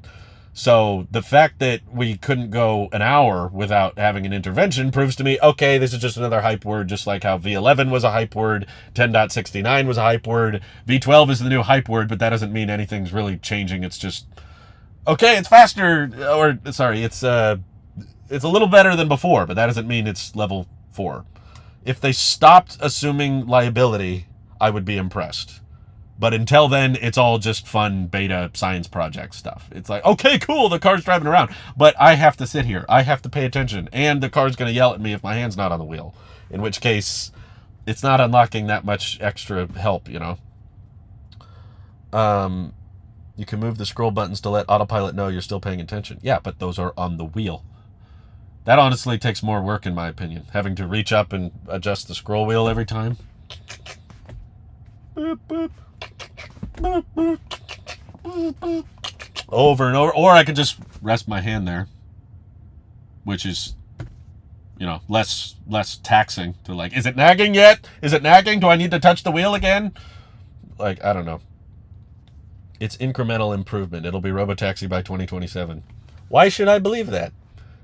If the man in charge of the company, in charge of this whole development, said that it would be robotaxi by 2020, and we're about to enter 2024, why should I believe him? Elon has proven me many, many times that he has no idea when it's going to be ready. He has proven to me for about 8 years in a row that he doesn't know. He has never proven to me that he knows how to make a robotaxi. He's proven many, many times that he doesn't, though. So until I see it, when someone, he's become his own term. He said it on the earnings call. He's become the boy who cried FSD. Like if you keep claiming it, it loses its effectiveness. So if they actually stop requiring attention, if they actually get to the point of let's stop requiring nagging, let's let the user not pay attention, okay, then I'll say some progress is being made finally. But that hasn't happened yet. We're still in the point where it's like hand on the wheel, eyes on the road, hand on the wheel, eyes on the road. They don't feel that confident. Sandbagging the rest of the industry. You can't sandbag if you're late. That's not possible. They're already late. We're past the point of sandbagging. He's proven he can't read any timepiece from a watch to a yearly calendar. Elizabeth says, what is the reaction time to get your hands back on the wheel? If you crash before you can get your hands to the wheel fast enough, who is liable, Tesla or you? At this point, you're liable for everything. Doesn't matter. But my point is there are driver assistance features available on the market that don't require your hand on the wheel. Ford's I keep wanting to say Blue's Clues. Blue Cruise doesn't require hands on the wheel. Super Cruise also does not require hands on the wheel. So it's not a legal problem. You can still blame the driver if something goes wrong and still not have the hands on the wheel. Tesla's just being overly cautious, which to me is evidence that they don't feel that confident in the system if they still want your hand on the wheel. That's right, Michael Sully. He said FSD later this year, each year since 2018, which is why every year he says it, I lose more faith in it. Because I'm like, you really don't know. Actually, I lost a lot of hope after the V12 live stream. It was like by V12, he's saying V12 won't be a beta. He said it'll be out of beta by V12. Okay, if he was trying to show me how impressive V12 was, he should have been able to stream for 10 hours without intervention. And he couldn't go 45 minutes. That's not encouraging, in my opinion. That doesn't mean much is coming. I find it crazy that Americans don't stop at stop signs. Some YouTubers say bad drivers stop and NHTSA should change the law. Mind-blowing to me. It's a safety thing. I'm not surprised. I mean, you don't realize how many stop signs there are here. And there's a lot of situations where there probably shouldn't be stop signs. We use way more stop signs than we need to. There's a ton of situations where you'd be fine with a yield sign. In fact, there's some cities that have been trying to deploy more of those, where it's just yield, which just means if it's clear, you can go, but just make sure you're safe. But there's a ton of situations where there's a stop, and there definitely doesn't need to be, which is why most people don't stop. And Tesla was required to force the vehicle to stop when the NHTSA found out that they were doing the California-style stop, where if there were no other cars at the intersection, it would slow down to about 2 miles an hour and then proceed. And HTSA got mad about that and forced everybody, okay, make sure all the Teslas stop completely at the stop sign, and then people got honked at. Once they rolled out that update, the videos like Chris's from Dirty Tesla, he would come to the stop sign, come to a complete stop, and people would honk that he wasn't moving fast enough. That's just the culture. It's hard to rewire everybody's brain like that, but the issue is we use way too many stop signs. Exactly. If we replaced more of the stop signs with yield signs, that would probably help. But Jordan said it's the same thing with Aptera promising production next year, always, even when they know the timeline was way longer. It's marketing. Well, there's certain timelines they have to commit to, but Aptera is funding dependent. Tesla's not funding dependent. Tesla's arguing what's physically possible. Elon's been arguing for years that hardware 3, with that computer and 8 cameras, they can make the car drive itself. They're not waiting on some investor. Aptera is waiting on funding, which is a bummer because other companies, which in my opinion don't deserve it, are getting a crap ton of funding from foreign investors, and big whale investors are pouring money into these horrible startups that are making inefficient vehicles that are basically just clones of other vehicles that already exist. Aptera is the only company trying to make a new vehicle platform that doesn't currently exist. They're the only ones trying to make a mass market, affordable solar powered car that you wouldn't have to charge from home, that has high range figures, that has a big emphasis on aerodynamics. They've got the designs, they've got the plans, they've actually started. Limited production has kind of already started. I'll probably do a video on that later, but they've actually built the casting pieces. But it's also important to keep in mind, Aptera has like 50 employees, and these are not rich billionaires that decided to make a company. These are like, I mean, I'm sure they're upper middle class. I don't think they're, millionaires, but they're There are guys that worked on other companies in the past that are passionate about sustainability, and the science exists. Getting 700 watts of solar on a vehicle, that's not impossible. That's not a physically unobtainable thing to do. And aerodynamics helping you with energy consumption, that's a fact. That's not a made-up claim. That's not some aspirational target they're hoping for. That's a real thing. If you make a vehicle more aerodynamic, it'll consume less energy, especially at highway speed. Having less rolling resistance results to less energy loss.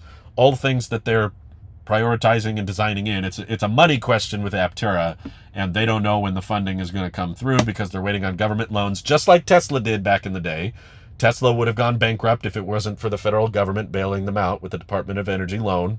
In the same way, Aptera is waiting on the ATVM loan, which has more than enough funds in it to supply them with what they need to get to production. But of course, they're still they're trying to get big investors on board because the government moves slower than investors. So that's why the Aptera hasn't entered full-on production yet, but the limited production has started with the CPC group. They've started stamping out doors and side pieces, and a lot of the forged carbon fiber SMFC stuff that the entire body of the Aptera is made of.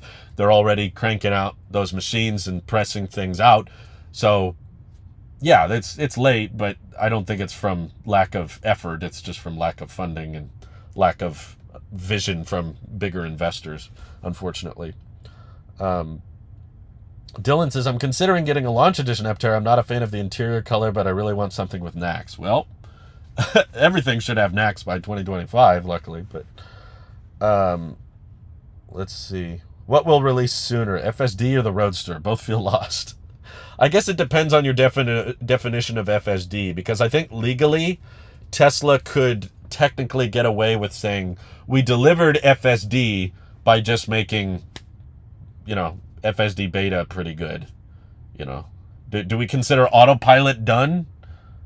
I mean, everybody has it. Anybody with a Tesla can use autopilot, but that doesn't mean it's level 3. So I guess if your definition of FSD is just the car drives itself, but it still requires supervision, you could argue they've delivered it. But if your definition of full self-driving means full self-driving, what it's called, then I would say the Roadster's more likely to come out first. The whole idea of a mandatory stop, I need to see your wheel stop for 2 seconds, sir, makes no sense for big semis. A slow roll through is better for fuel economy, emissions, noise, etc. Yeah, if you've driven around in the U.S., I don't think anybody here would argue that everybody should come to a full stop at a stop sign. It would be ridiculous. How to get Summon and Auto Park to work on the car? I have paid for it already. Do you have Hardware 4? Because unfortunately, Hardware 4 doesn't support that yet, which is kind of a bummer. But yeah, that kind of comes back to Neil Pitts. Is Hardware 4 a dud? So basically, what I've learned from following Tesla's full self-driving development and all these neural net training and cameras and computers and all that, is that there's no shortcuts. Nothing gets to be just learned once and then just tweak it a little bit to make it better. That's everything with full self-driving development takes longer than expected, is harder than they expected, and just an overall pain in the butt. And similarly, from what we've gathered from what Elon has said, Hardware 4 has to be retrained from the ground up, basically. It's a new computer, new architecture, new camera sensors with higher resolution, and that means that all of the Hardware 4 cars don't get to learn everything that was learned from the Hardware 3 cars, which is why Elon said that Hardware 4 will be worse than Hardware 3 for the next 6 months, or at least, he said. At least 6 months, which if Elon is saying at least 6 months, to me that means like 2 years. So I think there's a good chance that Hardware 4 cars won't get better than Hardware 3 cars in terms of full self-driving performance for a couple years, maybe longer. But I do think there's more overhead with Hardware 4, because the main tactic Tesla is using to get good at self-driving is neural net training and, machine learning code, both with their Dojo supercomputers and then the full self-driving computer in the car. There's a lot of training that has to go on, which basically requires just large and huge quantities of data all being sent into these servers and these neural net computers that are all processing this data and analyzing all these hypothetical solutions and scenarios, figuring out how to drive properly and how to ignore the data where it drives poorly.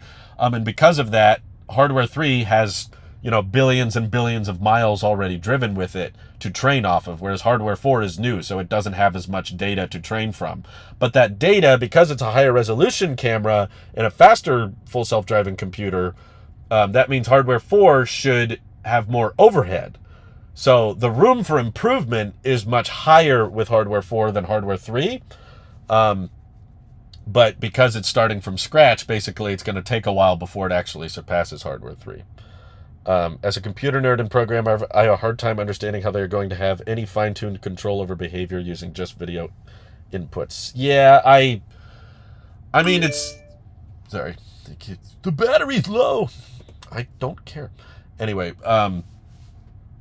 the problem is no one has achieved level 5 robotaxis. Those don't exist. There's some level 4 robotaxis that are heavily geofenced, but not level 5, which is what Tesla's hoping for. And because no one's achieved that, no one can truly say, here's what you need to have to achieve that. So Elon keeps thinking that the current hardware is going to be good enough to be safer than a human, but that's still aspirational. Like he said before, they could hit another local maximum where the hardware gets as good as it possibly can get, and it doesn't matter how much data you give it. It doesn't matter how much coding you give. At a certain point, if the car can't improve beyond a certain level, then you're just kind of stuck wherever it maxes out. Like, okay, this is the safest possible full self-driving version we came up with. If we tweak the code anymore, it results in more interventions or more dangerous scenarios. And if that level, wherever that peak is below the safety of an average human driver, they're kind of stuck. They did not design Teslas to have the retrofitability to turn hardware 3 cars into hardware 4. The pins don't line up. The camera compatibility doesn't line up. You can't just throw in a hardware 4 computer into a hardware 3 car. So that's why I wish they wouldn't be promising people as much as they did. They wouldn't be claiming that all the hardware 3 cars can achieve level 5, because they truly don't know. They've been saying it can for the past 8 years, and they haven't delivered on it. And also, for me personally, I'm not that interested in my car becoming a robotaxi, but even to justify using the feature, it doesn't just need to be safer than the average human driver, because the average human driver is not that safe. It has to be safer than I am. If it's not safer than I am, then I'm not going to feel comfortable using it. It's got to be way safer than I am. So I have a lot harder time believing that, which is why I really wish they would change their narrative on it. Sebastian super chatted, when will hardware 3 Tesla Model 3 get summon mode? They should have it already. You just got to get either enhanced autopilot or FSD. But maybe you're referring to the updated summon mode, which Elon called actually smart summon, or ASS. But yeah, he said that would be ready last October, and it's been a year and it still hasn't come out, so forgive me for being doubtful. But I have hardware 3 in my Model Y, and the summon and auto park still don't work. You mean they're not very good, or they straight up don't have it? Because I have hardware 3 in my car, and when I subscribed to FSD for a month, I could use the features. They weren't very good. Auto park sucked, and smart summon wasn't very good, but I could activate it. They're kind of starting from square one for hardware 4. Basically, yeah. Tesla's spatial perception is so good, and it never felt like the bottleneck for FSD. Do we really need hardware 4? Wouldn't hardware 3 plus ultrasonics be better? When you're using FSD beta, I don't think the ultrasonic sensors are utilized at all. That's just for proximity-based things. If you're on the beta, I don't think they're even listening to the ultrasonic sensors. But that's the bet that the company is making. Elon and Tesla and everybody is assuming that hardware 3 is good enough to become better than a human. And I'm the one who's been saying for years, you don't know that, so you shouldn't promise that. If it does end up being better than a human, great. You can charge all the money for it, and you can boast about it all you want. But until that day comes, you shouldn't make that claim, because you genuinely don't know if that's possible. Sebastian says, so my 2023 Model 3 with no ultrasonic sensors has it. Oh, yeah, I forgot about that. Yeah, so, okay, this is why. This is so much fun. It's so confusing. Okay, I forget. There are Teslas with hardware 3 that don't have ultrasonic sensors. Those cars do not yet have access to auto park and smart summon. I apologize, I forgot about that. They removed a bunch of those features when they removed the ultrasonic sensors, and they said an update would come later that would add those features back using Tesla Vision, which is a fancy way of saying the cameras. Drive Tesla Canada is reporting that Highland has blind spot indicators near the quarter window. Yeah, we talked about that at the beginning of the stream, but yes, thanks for the reminder.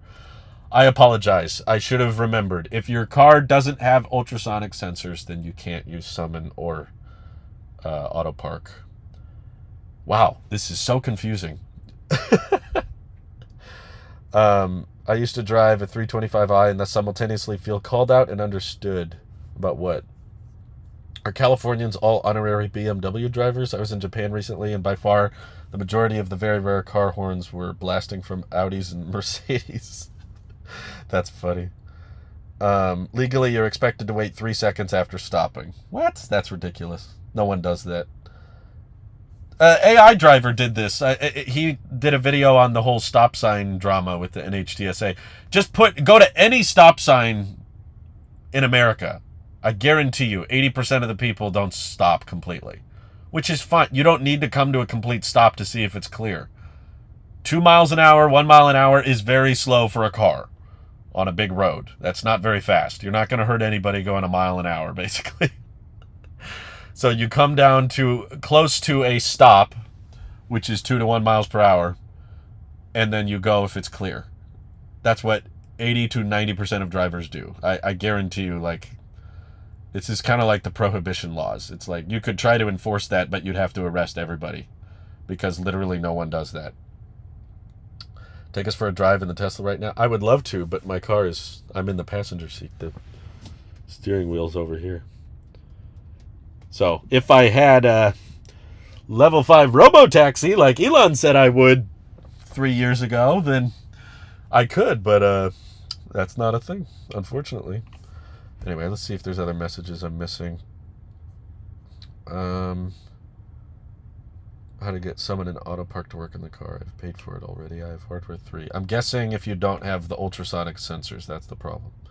Elon on the V12 stream said only 0.5 of people actually stopped. They had to artificially add more stop data for V12. That's funny. I believe that completely. Anecdotally and statistically, yeah, you just go to any stop sign in the country. Nobody actually does that. Let me scroll up here. Did I see Tesla remove referral points to be redeemed for Cybertruck event? No! Are you serious? Did they really? Oh, no. I know. I'm not worried about me because I'm pretty sure I wasn't going to be able to go anyway, but the ticket is gone. Oh, no.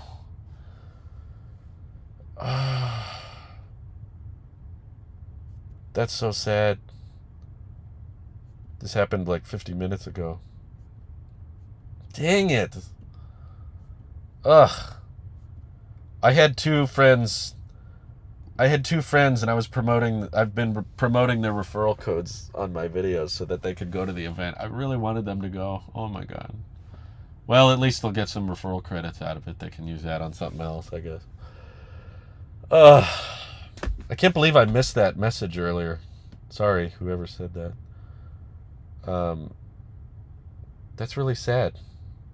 I know it was Lamar and Kyle, I think his name is, Gregor Truck.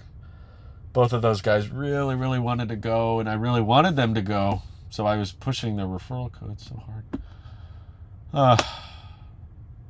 Man, they're probably so upset right now. Dang it. What a bummer. Yes.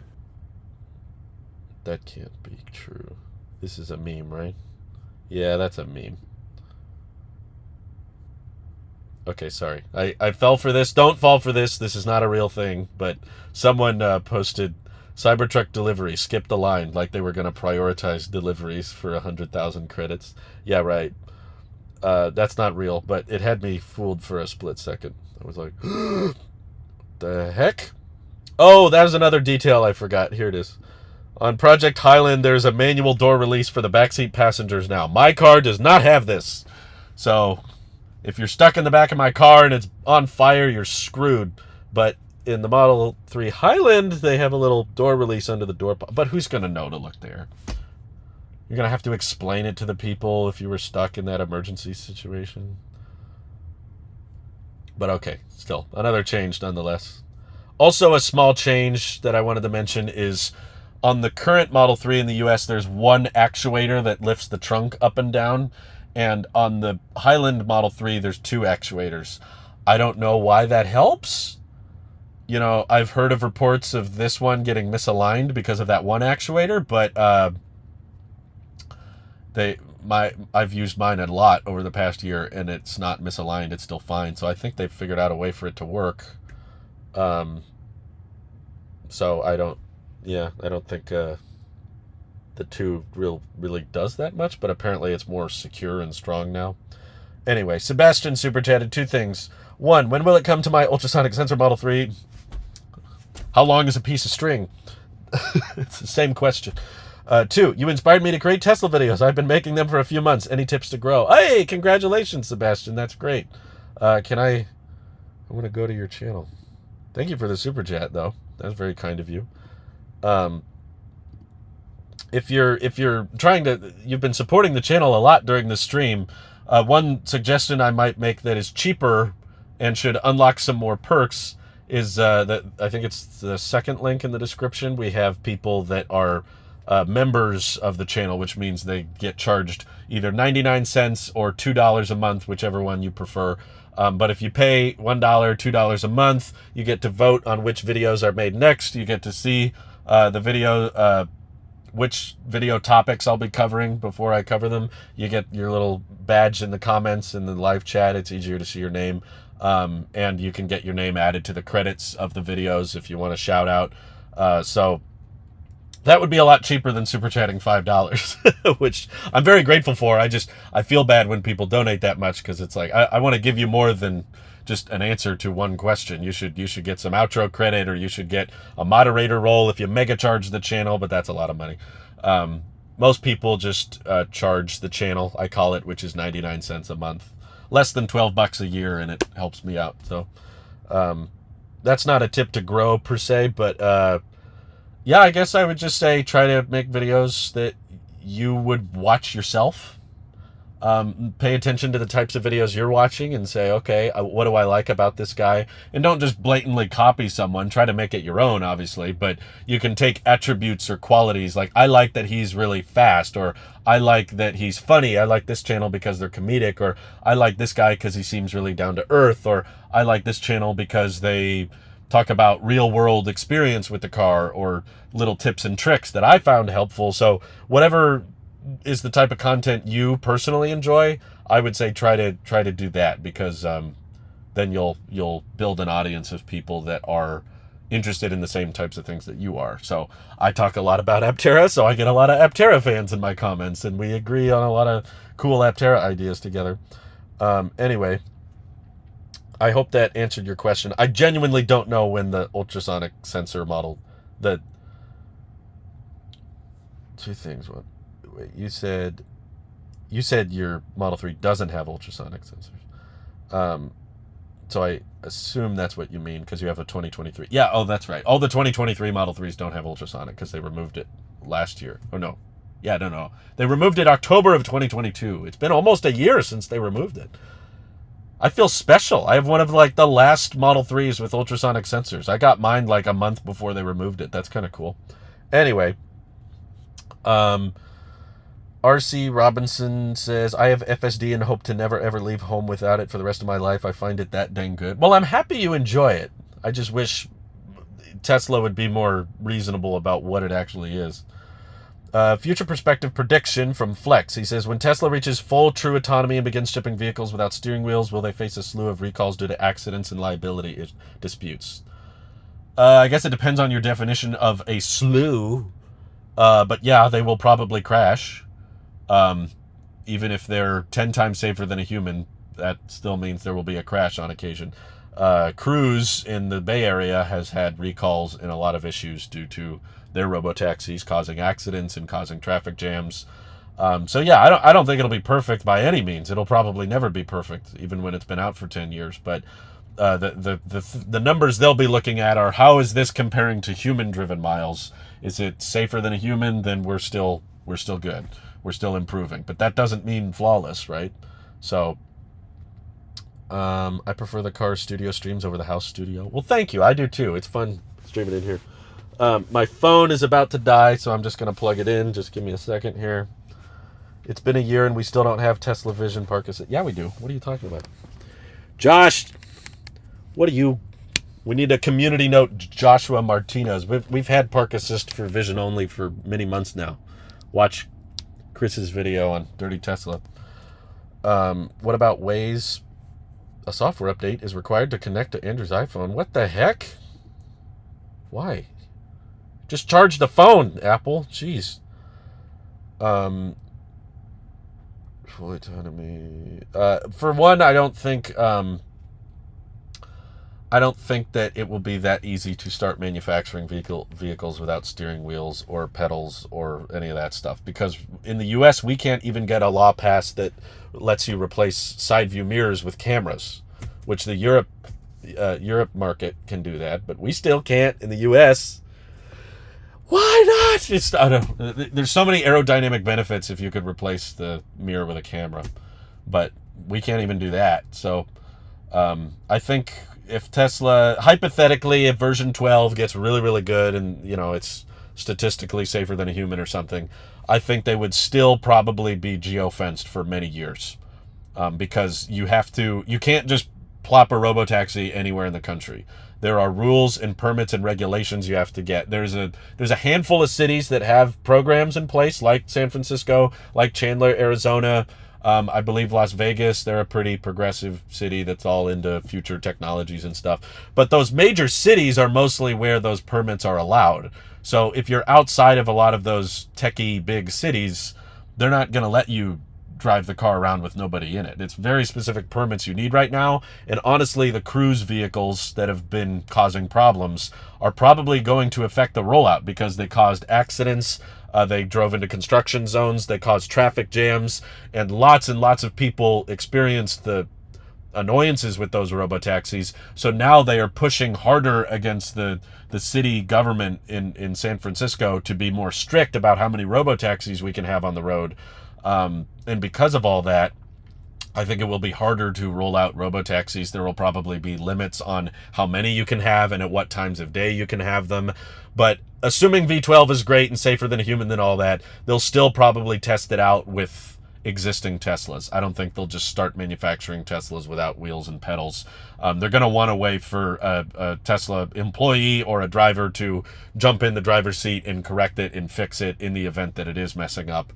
But yes, it'll probably require very little additional hardware to be added to it, unlike the cruise vehicles and the Waymo vehicles, which needed, they needed LiDAR Yes. and all these sensors and all this computer in the back.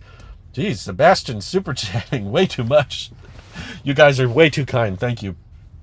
You need a bunch of additional hardware on those existing Waymo and Cruise vehicles, but on the Teslas you won't need much. It'll probably just be a special software release, and then maybe they'll put a little clear plastic box around the driver's seat, and they'll probably have a code that makes sure the driver's door doesn't unlock, because if it's a robotaxi, they don't want anybody jumping in the car and driving away with it. So they'll let you sit in the passenger seats, but not the front driver's seat.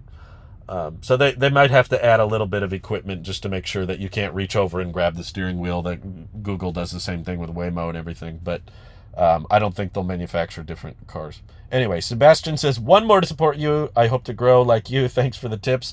I have a full-time job, so making videos is definitely challenging. Also, yes, I have the no ultrasonic sensor Model 3 waiting for Summit. I apologize. That sucks that they made you wait this long. I forgot that they still haven't delivered on that. That sucks. Yeah, Joshua says, I meant Smart Summon, not Park Assist. I'm making food. Oh, ooh, what are you making? Tell me more. Tell me more. I want to know more about the food Josh is cooking. Have I ever considered doing a live Waymo and or Cruise video for your channel? Not really, just because I'm not in an area where those are available, And there's so many other channels that have already done that, and I don't find it particularly interesting. I don't know if it's my fault, but on the subject, Sebastian, I was trying to give him tips of like, make videos that you would want to watch, make videos that you find interesting, and then that'll bring an audience that is interested in similar things as you, which is what you want, because then when you're interested in something, hopefully your audience is too. But I've been poo-pooing FSD for a long time. Not that that software is not impressive, just that the expectations of it are way too out of control. Way too many people expecting it to be robotaxi and flawless and all that. It's still impressive. I still think it's the best driver assist feature in the world. I don't think anything comes close to it as far as like software that you can buy and use on everyday vehicles. You can't buy a Waymo. You can't buy a Cruise, right? Like you ride in them in certain regions, but a Tesla, you can basically buy FSD beta, and hopefully after a few weeks of waiting, you'll get on it, and then you can test it anywhere in the country, basically. And nothing really can do that. And they've done comparisons where they compare FSD beta to Cruise or Waymo, and FSD beta usually performs better. But the difference is FSD beta is supervised by a human, so it's a bit more aggressive, and it can try things because it knows that if something goes wrong, a human can take over. Waymo and Cruise are a lot more hesitant and a lot more skeptical because no one can take over. But because I've done so many videos criticizing the marketing of FSD, the pricing of FSD, and because I've told so many people that it's not worth it or that Elon's making too many claims about it, it appears that I don't perform very well when I do videos on it, which is kind of interesting. I've done a few videos, like my friend's car has FSD beta, and I did a video with him, and then I got, enhanced autopilot for a month, and I demoed a bunch of those features. And those videos don't do that well, to be honest with you. I was not impressed by the performance of those videos. Usually my video about some car change, like Tesla changed this, or the interior's different, or they upgraded this, or they changed the pricing on the vehicles, or the referral program is changed. Those types of things tend to perform better. But maybe it's because I'm so critical of FSD, and I've been so mean about, like, Elon needs to shut up about it, and I don't believe it's going to be level 5, and I think it's always going to require some kind of supervision to a certain extent. Maybe because I'm so doubtful, that's why when I do a video on FSD, people don't want to watch it, because it's like the people that watch my stuff are also other people that don't believe in the FSD stuff. So they're like, well, I don't want to watch a video about robotaxis because I don't believe that's going to happen. Whereas I've seen other channels do videos on FSD and robotaxis, and they have it perform great. Like, that's their best performer. Like the example I'm thinking of is Chris from Dirty Tesla. Like, his FSD beta videos are his best performing videos. When he does like a regular car video or a Cybertruck leaks video, they don't perform as good as his videos on FSD. So I think there's an example there of like the channel that covers it and is more excited about FSD will perform better, whereas the channel that is more dismissive and more critical towards FSD, his FSD videos won't perform as well. So I think Chris does an amazing job showing the differences between generations of Teslas and showing FSD's strengths and weaknesses. He's so good at that. But because I'm so hateful and dismissive of it, my videos don't do too well on it. But I'm okay with that because, honestly, it would be very expensive for me to get into FSD content. If I decided that, you know what, I want to try to cover every single FSD beta update, for one, I wouldn't get the beta updates as quickly as those other guys do because there's a bunch of people in Tesla's special little inner circle that always get the updates quicker than everybody else, so I would be late to the game all the time. But for two, I would have to either drop $12,000 on the code or $200 a month. And I hate to break it to you, but my videos on FSD are not going to make $200 a month. So it would be more work, more time, lots of time filming, lots of time editing. I would have to go to additional driving that I wouldn't have to ordinarily do, wasting energy and time editing. And I would make videos that would probably almost cover the price of the full self-driving subscription. And it would take years for me to actually make my money back if I spent 12 grand on the full self-driving package. So yeah, I can't really justify it because I'd also have to get different cameras, and Chris has got special equipment to help him screen record his display. So even if I was given FSD for free right now, if Elon was just like, I want all the YouTubers who've gotten a lot of referrals or whatever to just get free FSD for life. And suddenly, just in a second, I had FSD videos. Okay, well, now my videos are still not going to look as good as Chris's because I would have to go out and buy the equipment to screen record my display, go out and buy the GoPro so I get the proper view. And then the other channels that are way better than mine, they have the 360-degree camera. I don't have that, so I'd have to go out and buy the 360-degree camera so you can see the point of view from the top of the car. All this extra time and money that would go into something that would probably not be as good as what other channels are doing. So I just don't see the point in attempting it personally. I call it the safest drivers that didn't have to do the safety score test. Who do you call that? Anyway, Elizabeth says, I thought your car rear seats did have a manual door release. TFL did a video on it. Front memories, it's under something in the door, buried in a rubber thing. No, you're thinking of the Model Y. I've checked numerous times, and I had to repeat many times for the people in the back. This version of the Model 3 does not have manual door releases. They're not in the door pockets. They're not under the center console. The Model Y has manual releases for the rear seats, but not the 3. Josh says, I meant smart. Oh, I read that. Okay, I answered Flex's question. Can you please take us in the drive for a Tesla right now? Unfortunately, I'm in the passenger seat for one, and for two, my wife's inside, and I'm going to go catch up with her after this, so I don't want to just ditch her. But also, I've had issues with people doxing me in the past, so I don't want to drive away, because then everybody can see where I live. And I've had people, not at this house, but in previous locations, try to figure out where I live based on that exact thing, live streaming myself outside my residence and everything. And then they try to blackmail me and do stuff like that. So now I'm, unfortunately, even though I trust you all, and I'm sure most of you wouldn't do that, if you post something online and someone can backtrace it to you, then it kind of, I'm not really worried about it for my safety. It's more just my wife and my family, and there's people that are here a lot, and I would hate it, and I could never forgive myself if someone came to my house trying to mess with me or do something, and my family was affected by it. I would probably quit YouTube if that happened. The special crew that gets FSD updates first. Yeah, the safety drivers that didn't have to do the safety score test. I don't think you have to do the safety score test anymore. I think they removed that requirement. Ivan says, just saw Cybertruck delivery event has been removed from referral awards. That's such a bummer. I'm so sad. Those guys, they worked so hard to promote their referral codes. They got, each of them, I think, got like 4 or 5 referrals. So they were going to have like 40,000 credits or 50,000 credits. They were going to have enough credits to go to the event, and then they removed it. Ugh, it bums me out. I guess they'll get some free charging, though. That's nice. Let's see. It'd be better if they... Can we improve the trunk but not add power to the frunk? What? Oh, a powered frunk. That would be nice, yeah. I don't know why they don't have that. Jacob says it's going to be back. There was a disclaimer that said it was going to go away and come back, but there's a good possibility it's going to be more expensive when it does because it's more exclusive.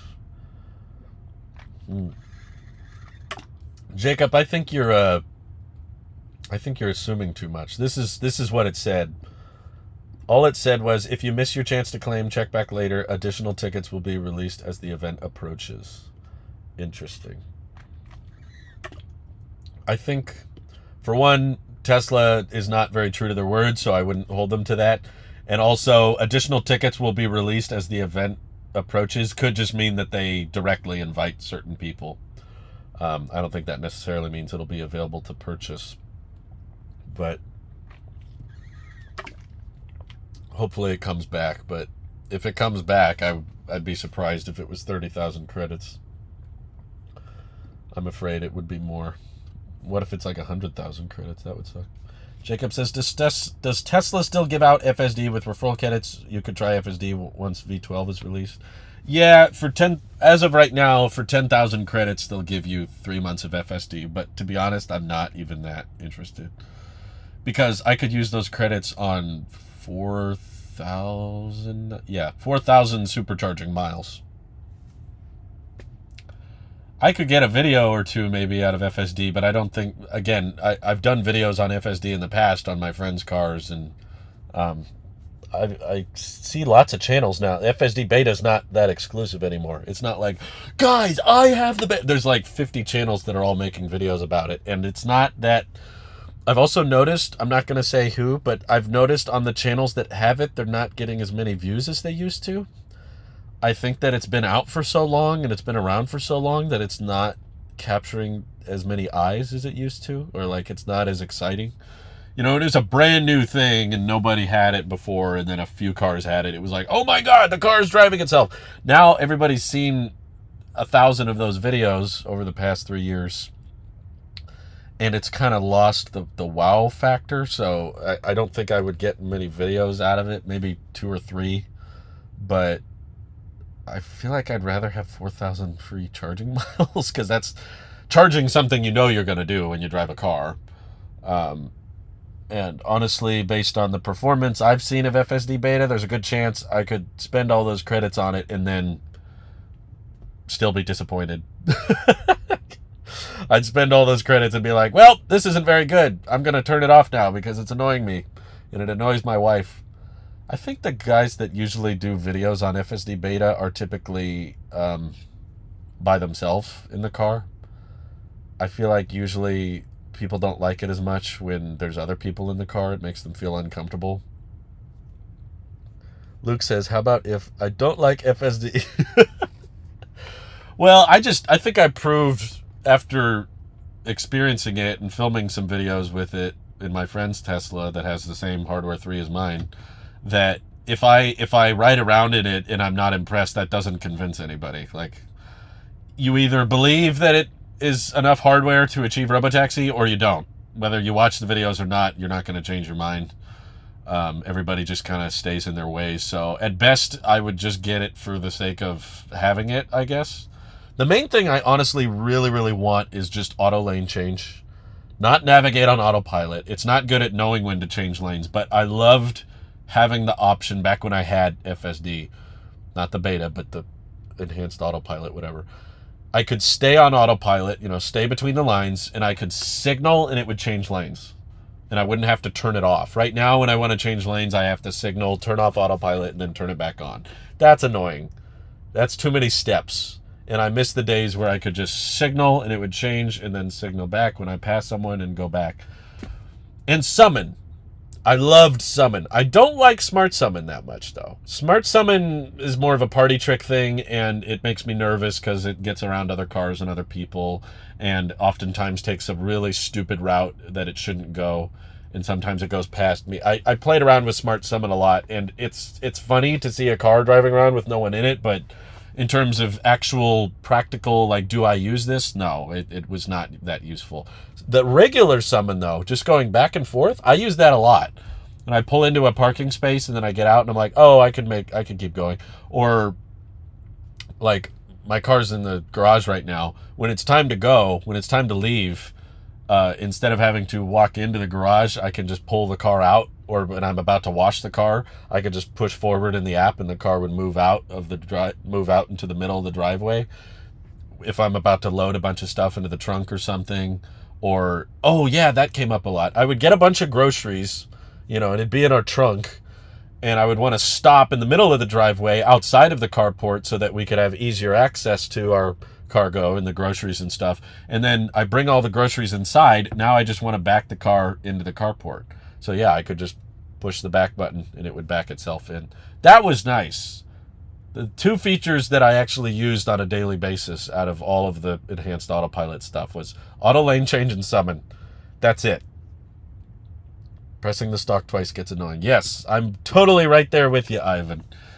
I would pay probably $2,000 or $3,000 just to have auto lane change and summon. You can have everything else. I don't need navigate on autopilot. I don't need smart summon.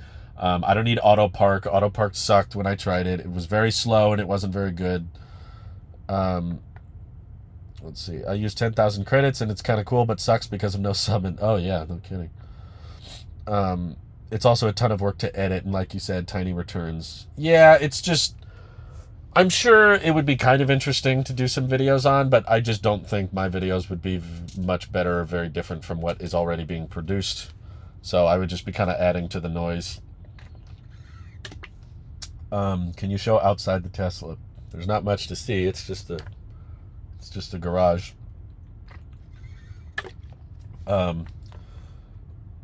Let's see. Classic Summon is great when you need it. Oh yeah, love Classic Summon. Jacob says FSD V11.x hype is basically gone after V12 live stream. Everyone talking about V12. Some people on X even said their referrals boosted right after the stream. That's funny. Yeah, to me it's just another hype word. It was 10.69 for a while, then it was V11 for a while, now it's V12, but I don't visualize anything changing. It's just like, okay, V12 is kind of cool, but does it mean that there's less responsibility for the driver? Probably not. They're still going to want you to keep your hands on the wheel and your eyes on the road, in which case it's just a fun science experiment, I guess. Tesla could also make a vehicle custom with acceleration and braking on the steering wheel for those without use of their legs. Yeah, that would be cool. I mean, there's already companies that do that. They make accessories that bring up a little handle that just controls the brake and forward pedal. I think it's pretty easy with Teslas because of the one pedal driving, so you rarely need to touch the brake, but there's aftermarket companies that do that. But yeah, sure, Tesla could do it too. What will happen first? SpaceX mission to Mars or Robotaxi FSD fleet becoming commercial? Yeah, both of those things keep getting pushed back, huh?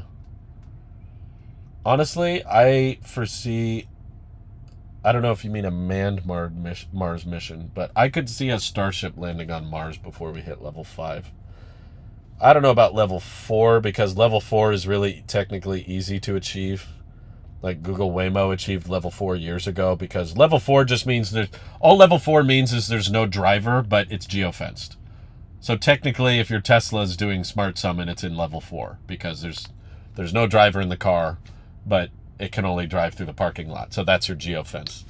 Level 4 is a little weird and a little technical, but level 5 means no driver and no geofences. That means the car can go anywhere the human can go, which is arguably, it gets messy if you start factoring in like off-roading. It's like, does that mean the Robotaxi can drive off-road?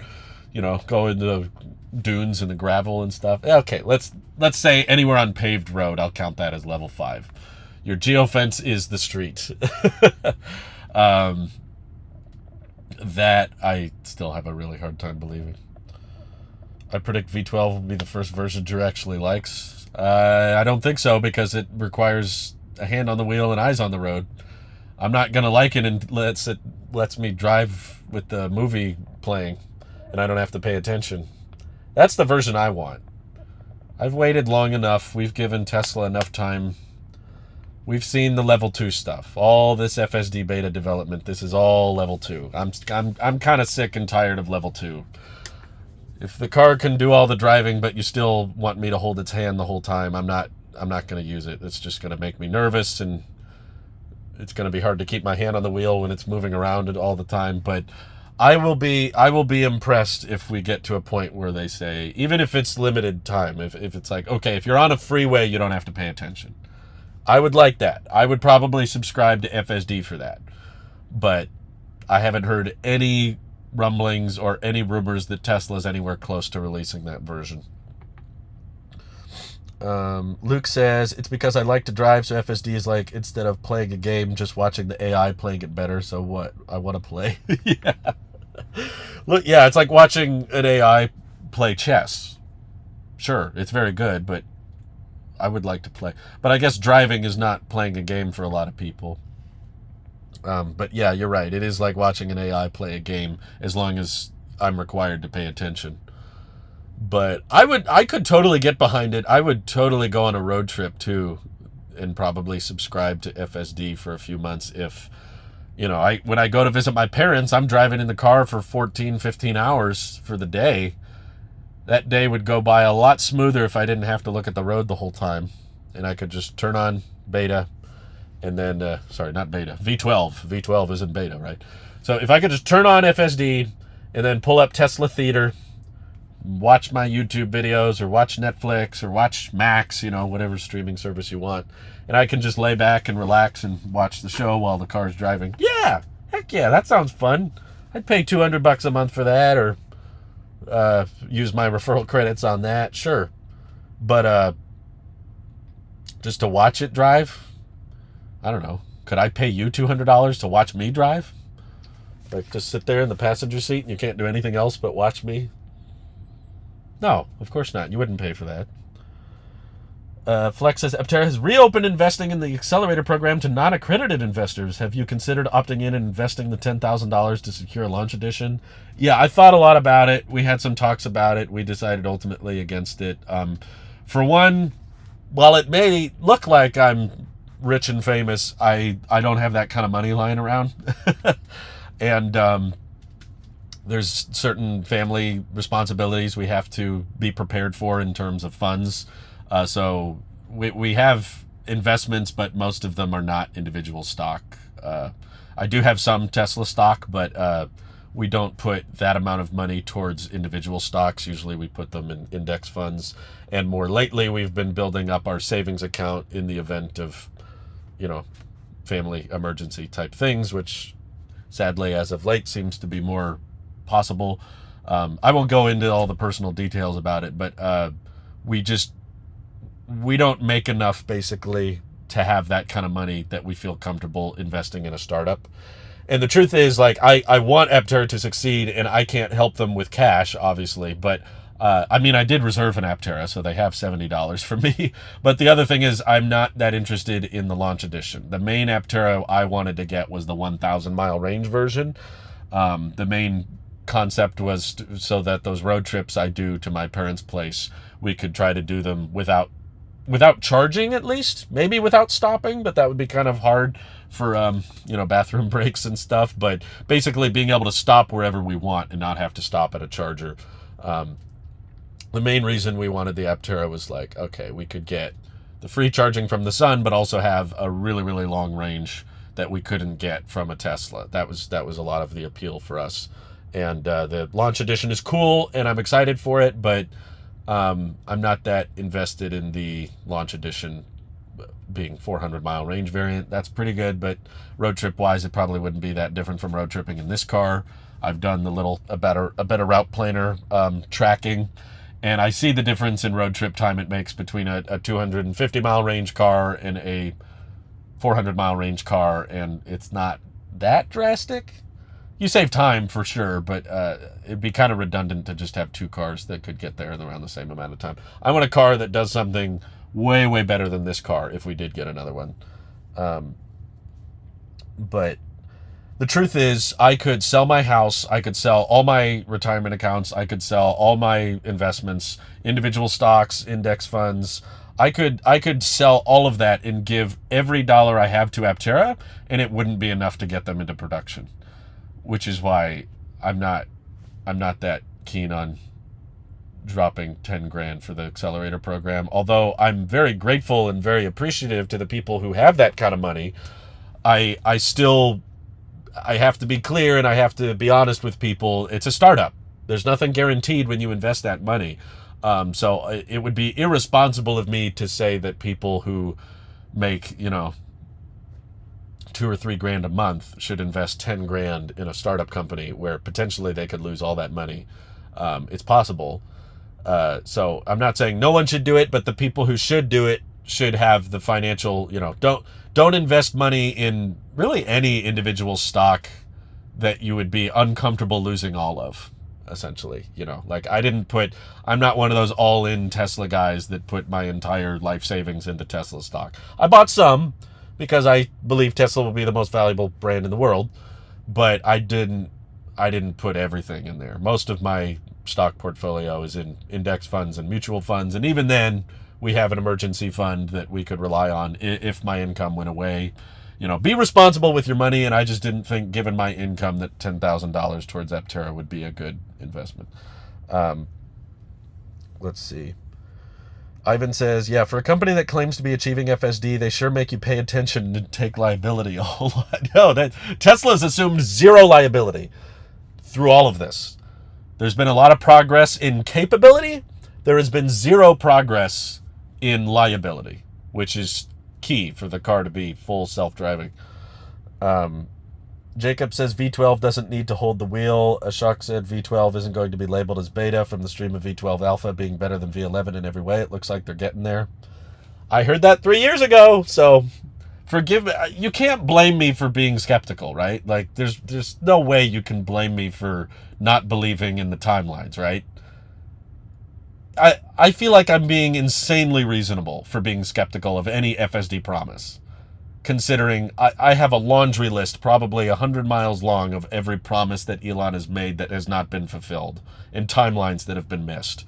So many times they've been missed that I don't understand why anybody would fault someone for being skeptical.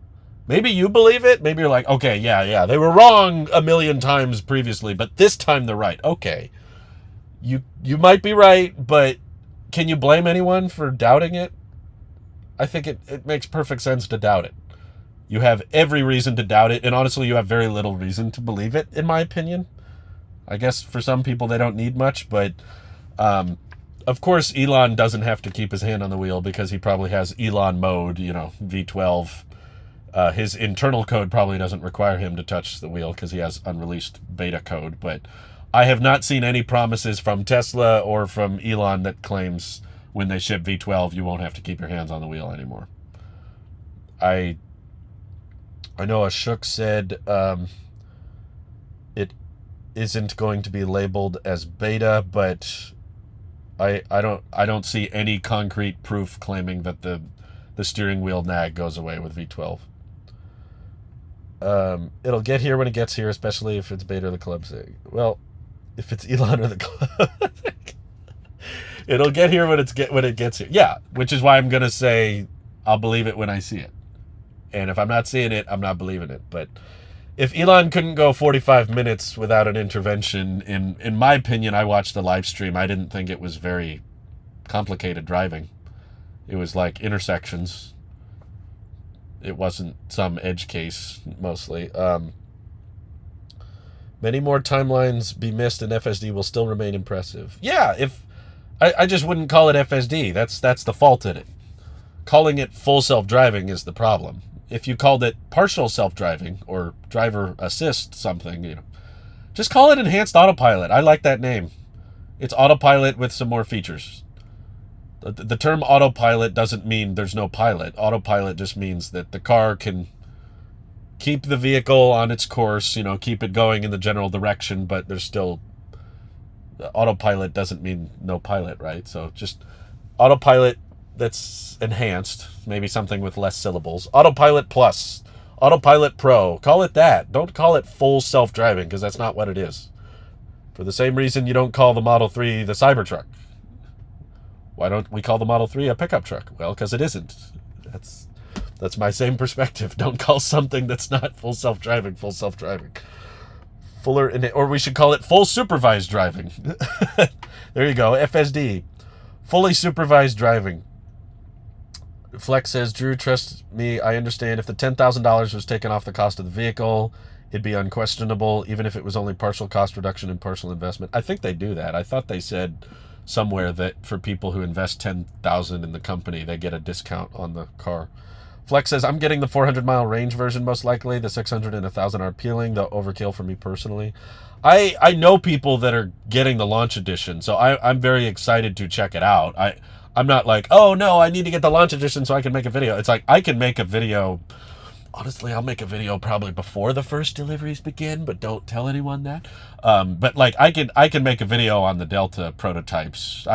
Aptera has been incredibly transparent, very helpful, very honest, and I have direct contact with people who work at Aptera.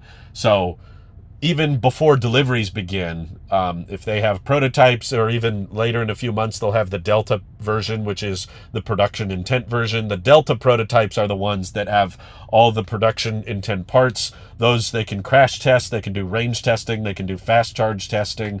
When those come out, I can probably check one out and do a video on it. I don't need to buy the whole car just to do a video. But if we're talking about which Aptera model specifically I would be interested in and owning and using and keeping, yeah, I'm going to take the 1,000-mile range. But if they don't make that one, I'll take the 600-mile. That's fine. Let's see. Have more faith. You're fine. It's been 5 years. Why in the world would you invest in funds that include companies you know won't make money? I don't believe that to be reasonable. Finding in the winners and only investing in them makes more sense to me. Well, when did I say that I invest in funds that include companies you know won't make you money? I don't think anyone does that. Where did you hear that, Technum Twin? I don't think anybody knows for sure what companies will fail and which companies will succeed. Most people buy an individual stock because they believe it will make them money. I don't think anyone buys it expecting it to not make money. That's not a thing. But I invest in mutual funds because they're more stable. They're not as volatile. They basically invest in all stocks, and the general trend of the stock market is up. So it's the safest way to go. They usually have higher dividend payouts. Actually, the highest return, margin-wise, has been on those index funds I've bought, not the Tesla stock. Tesla stock has done okay, but it's very volatile. So there's certain times of the year where it's like, wow, my Tesla stock did great. And other times where it's like, oh, okay, not that great. I haven't lost any money, but I invest in index and mutual funds. Those are not guaranteed to not make me money. What is that? I've made thousands and thousands of dollars off of those stocks. So you think buying a mutual fund is buying companies that I know won't make money? What? No, a mutual fund is just buying a bunch of stocks at once. That's all it is. It's like you can't lose because you bet on all the horses, basically. There's less risk, but there's typically less reward. But mutual funds are a great investment if you've got lots of time. You know, if you're old and you're trying to, I don't know, 10x your stock within 2 years, I guess don't buy mutual funds. But the truth is no one really knows which stock is going to 10x in 2 years. If we did, everybody would buy it. That's more speculative and a lot of guesswork and a lot of predicting. Mutual funds don't require that much guessing or predicting. It's just a general, it won't go too far down or up. You just buy it and hold it and you forget about it. In 20 years, you come back later and it's gone way, way up. But actually, I've only held a lot of our mutual funds for just 2 or 3 years, and they've gone up a lot, thankfully, because of the dividend payouts. We just reinvest all the dividends. So it's safe. I'm not a terribly risky investor. I'm okay with that. I don't need to be. I'm not one of those, but I got to make $1 million in the next year. I don't care. I'd like to have money set aside for retirement and also money that appreciates faster than the inflation rate. And that's definitely happened with my mutual funds. Hi, Haru. Aptera has a near open door policy for vetted creators. You have to be next in line. They've had so many creators there already. I might be checking them out soon. But yes, Aptera is incredibly transparent. I've seen the CEO come on YouTube channels with like 1,000 subscribers. He's not some elitist. He's talked to me. I can't get a hold of any other EV company's CEO, but Aptera was like, yeah, we like your videos. We'll come on your channel. You can interview us anytime. If you have any questions, just let us know. I've never seen an EV company, or a company really of any kind, be more open to questions, concerns, any question, any doubt I've ever seen someone have about Aptera, they will answer it. They won't dodge the question. I promise you. I've watched every Aptera interview I can, and every question you can think of, they've addressed. It's just a matter of people not watching every interview because you're not all fanboys like I am. But I will repeat what they have said, even though I'm not an Aptera employee by any means. I've listened to all the things they've had to say, and really, they've basically thought of everything. They're just waiting on funds, which is very upsetting to me, because imagine if someone had a really good idea, but they just didn't have the funds to execute the plan, but all the plans made sense. It's kind of like nuclear energy, right? Like, most people agree there is a safe and clean way to do nuclear energy. You can make nuclear power plants that produce tons and tons of clean, sustainable energy, and there's a way to maintain the plant so that it doesn't cause problems and doesn't have meltdowns. And, I know there's been a few bad instances with nuclear power plants, but that doesn't mean they're all doomed to fail. And we're always pushing for governments. Why don't we do more nuclear energy? Why can't we have more nuclear?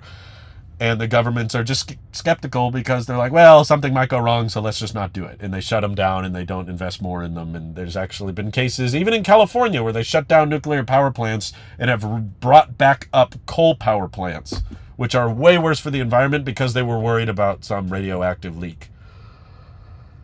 It's very frustrating. It's the same thing with Aptera for me. It's like, this is a great idea. There's demand for it. It's safe. It's sustainable. It's helpful. It's affordable, but they don't have the funds for it. We're not getting the right investors on board.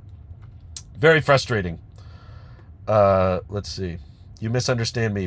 Betting on all the horses means a bunch of losers and only a couple winners. Your answer about the dividends makes sense. Okay. Well, I'm telling you right now, none of my index funds have lost me money. My mutual funds I buy into have done very well, thanks to their dividends, and also the value of the stock has gone up. Very easy to talk to. I enjoyed talking with them. Oh, you got to talk with them too? That's awesome. Yeah, we're talking finances now.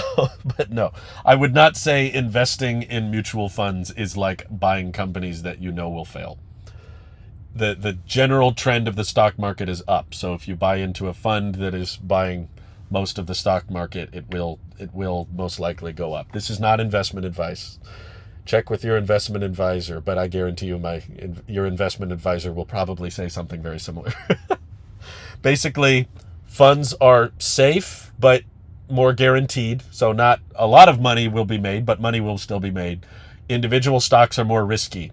Yes, I truly believe Tesla will become the most valuable brand in the world, but I could be wrong. Because Elon might decide, I don't know, I want to buy Instagram. At any moment, Elon could decide, oh, you know what? The company's not doing too well, or I want to start this startup and they need more money, so I'm going to sell all my stock, or I'm going to sell a bunch of my stock. And that can send the share price falling. And then a bunch of other shareholders can get scared and get nervous and get worried about, oh no, the stock is falling. Oh no, the company will never recover. So then they all sell their stock. I've seen Tesla stock do very, very irrational things, which is why I wouldn't bet the house and my life savings on Tesla stock. If you can afford to do that, good for you. If you've got, emergency funds, or you're not worried about your income or your living situation, that's fine.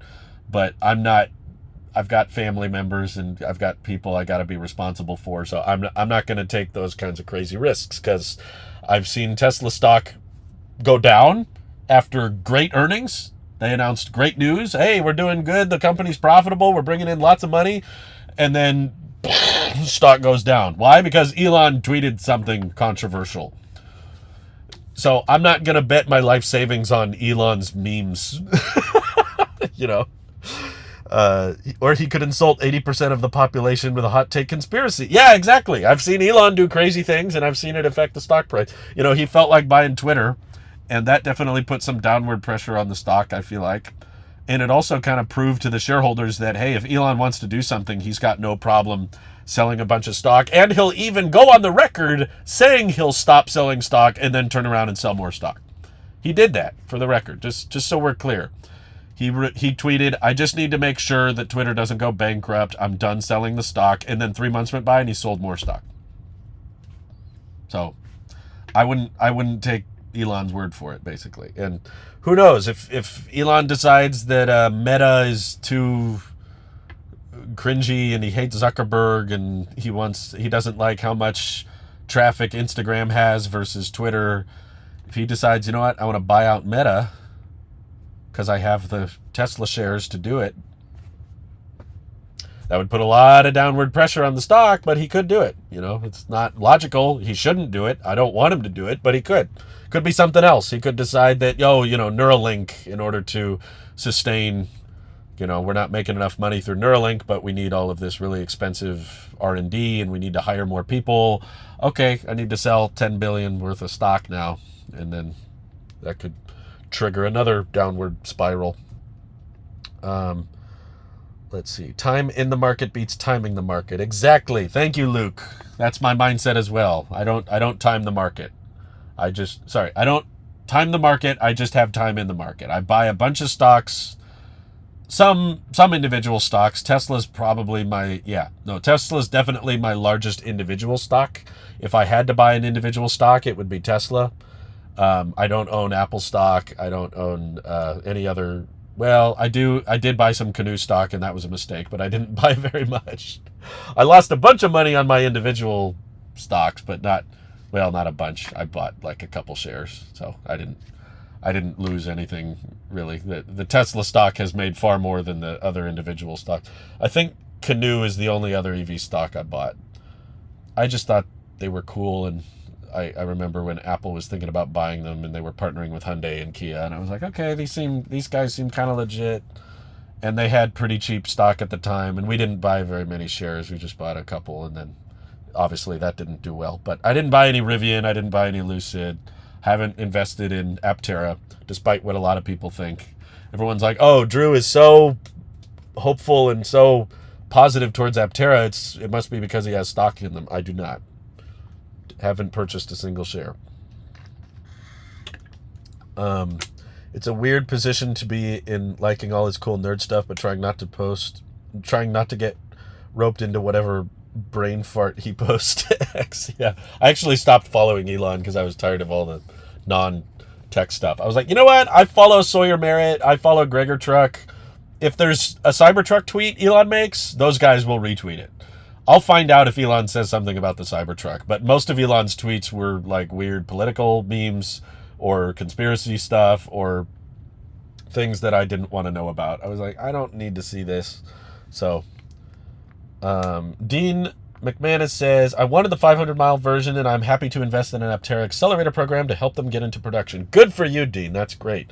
He says, accelerator investors get a 5% discount up to $2,500 off of the price, plus your $70 to $100 order deposit is applied to the purchase price. Oh, that's fair. That's really good. Yeah, I really appreciated Chris's answer because I have a lot to benefit from the Aptera referral program, obviously, but I straight up told him, I was like, now, look, listen, I get that the referral points are cool and that encourages YouTubers to talk about it, but are you guys going to be okay giving away that much value in your product to content creators? Like, I wasn't saying you should honor the program for me, but not honor it for future people. I was talking to him. I talked to him on and off the record. And even off the record, I was like, are you sure you can do that? Like, I don't think there'd be anything wrong with getting rid of the referral program. Like, I think people would understand you're a startup and you need the money when you're young and just getting started. Like, are you really sure you want to give away free vehicles like that for people who refer just 26 others? Because YouTubers can rack up 26 referrals pretty easily. And he was like, we're trying to build a brand that hasn't existed really before, that hasn't delivered before. And we're trying to really maintain that relationship that people have with a brand that they feel like they can trust. And he compared it to Costco. He was like, Costco just has this flat profit margin on all of their items of about 15% or something. So you know that everything you're buying at Costco has a 15% or less profit margin. And that's why people shop there, is because they trust the brand and they have this history with it, and they know that they're not getting price gouged. Which we can't say the same thing with Tesla, right? When we see the prices fluctuate as much as they do, and one day it's $100 grand and the next day it's $80 grand. You know, Tesla's got no problem price gouging people. But with Aptera, they were like, we really want to stay consistent with, like, we don't need to price gouge people. We're not going to charge huge premiums, and we want to maintain around a 15% or 20% profit margin or whatever on our vehicles. And I just thought it was maybe not the best business move. Like, maybe financially it's not the best idea, but it definitely is honorable. I respect it. It just felt so, like, down to earth. It was like, these guys do not care about being rich and making a bunch of money. Their focus is on getting this product out there. They were like, you know, he was telling me, I don't care who owns the company. I don't care how it happens. I just want this product to exist. That's really all I want. I don't need to be rich and famous from this. He really wanted this vehicle to be out there. referral programs are cheap marketing and advertising. Yeah, but I don't know how cheap it is. I mean, for Aptera, it's the most ambitious referral program I've ever seen. It's, well, I don't know, maybe Tesla with the Roadster, but they never had to deliver the Roadster. So not that big a deal, right? But Aptera is literally offering $1,000 off for every referral point you get. That's insane. So essentially, you can refer 26 people and get a free Aptera. That's still nutty to me. Like, I thought that was way too good to be true, and I literally told the CEO, I think you should rethink that. That seems too good. And he was like, no, I think we can do it. We want to reward people that promote the brand, and if someone wants to have a fleet of 10 Aptera and have a bunch of them in a parking lot, or rent them out, or do race videos with them, we're all for you racking up as many points as you can and redeeming all of them. And I was like, okay, I mean, thank you. That's great. I feel important and valuable, but I just hope that, I was like, I'm not going to care about the referral program if the company goes under.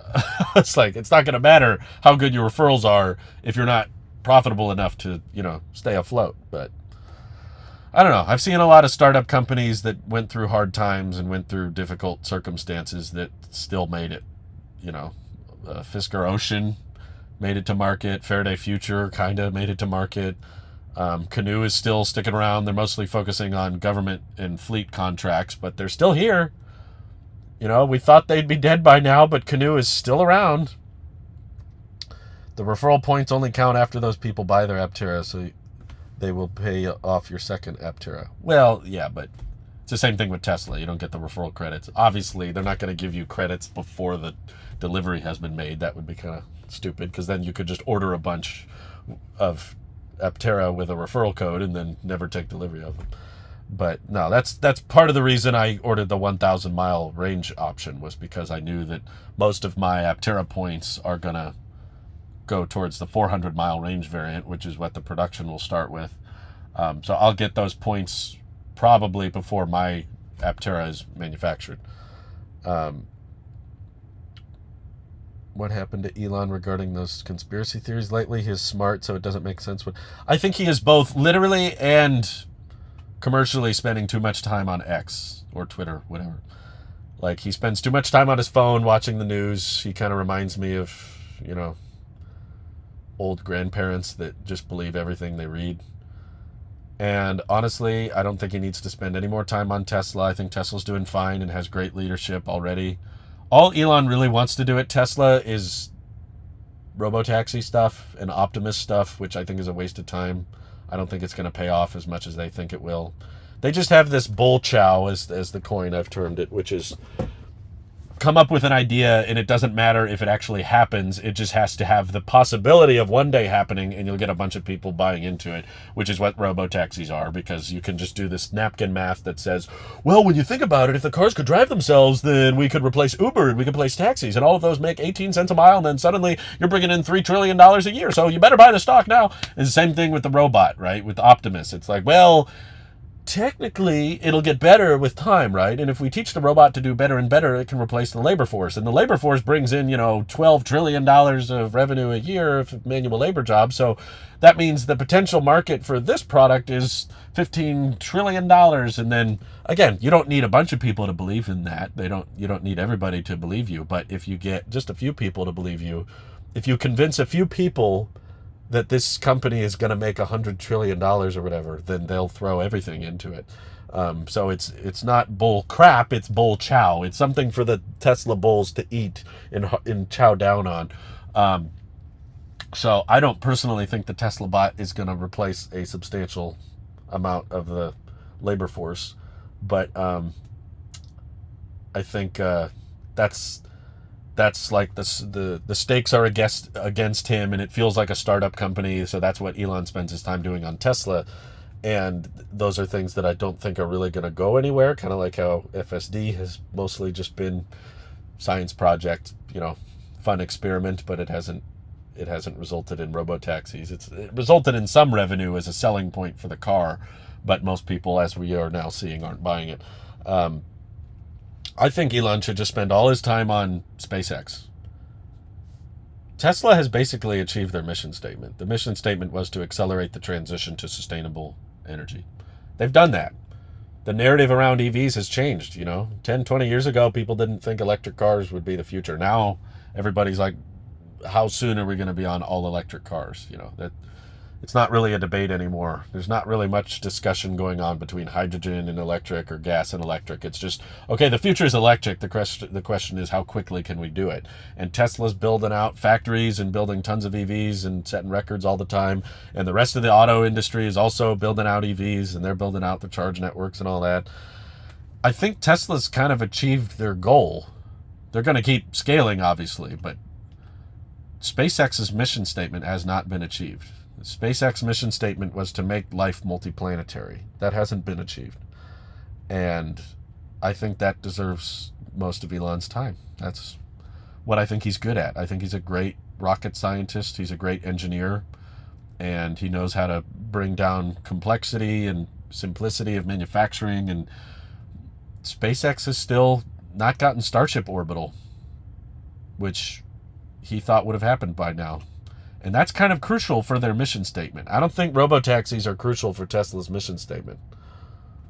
You didn't see the AI written code. I saw it, but it still required interventions. The referral points. Yeah, I reread that. Strange. We saw with Legacy Auto what happens when a company settles where they're at. Tesla is so successful because it's constantly pushing for the impossible. Sure, but that doesn't mean it will be achieved. I think Elon will find what is possible and achieve it, but I don't think that means anything Elon says he will do. Those are two different things. Like, if there's a way to do it, Elon will find a way. But if there's not a way to do it, Elon will keep saying he's going to find a way for many, many years, even if it's not possible.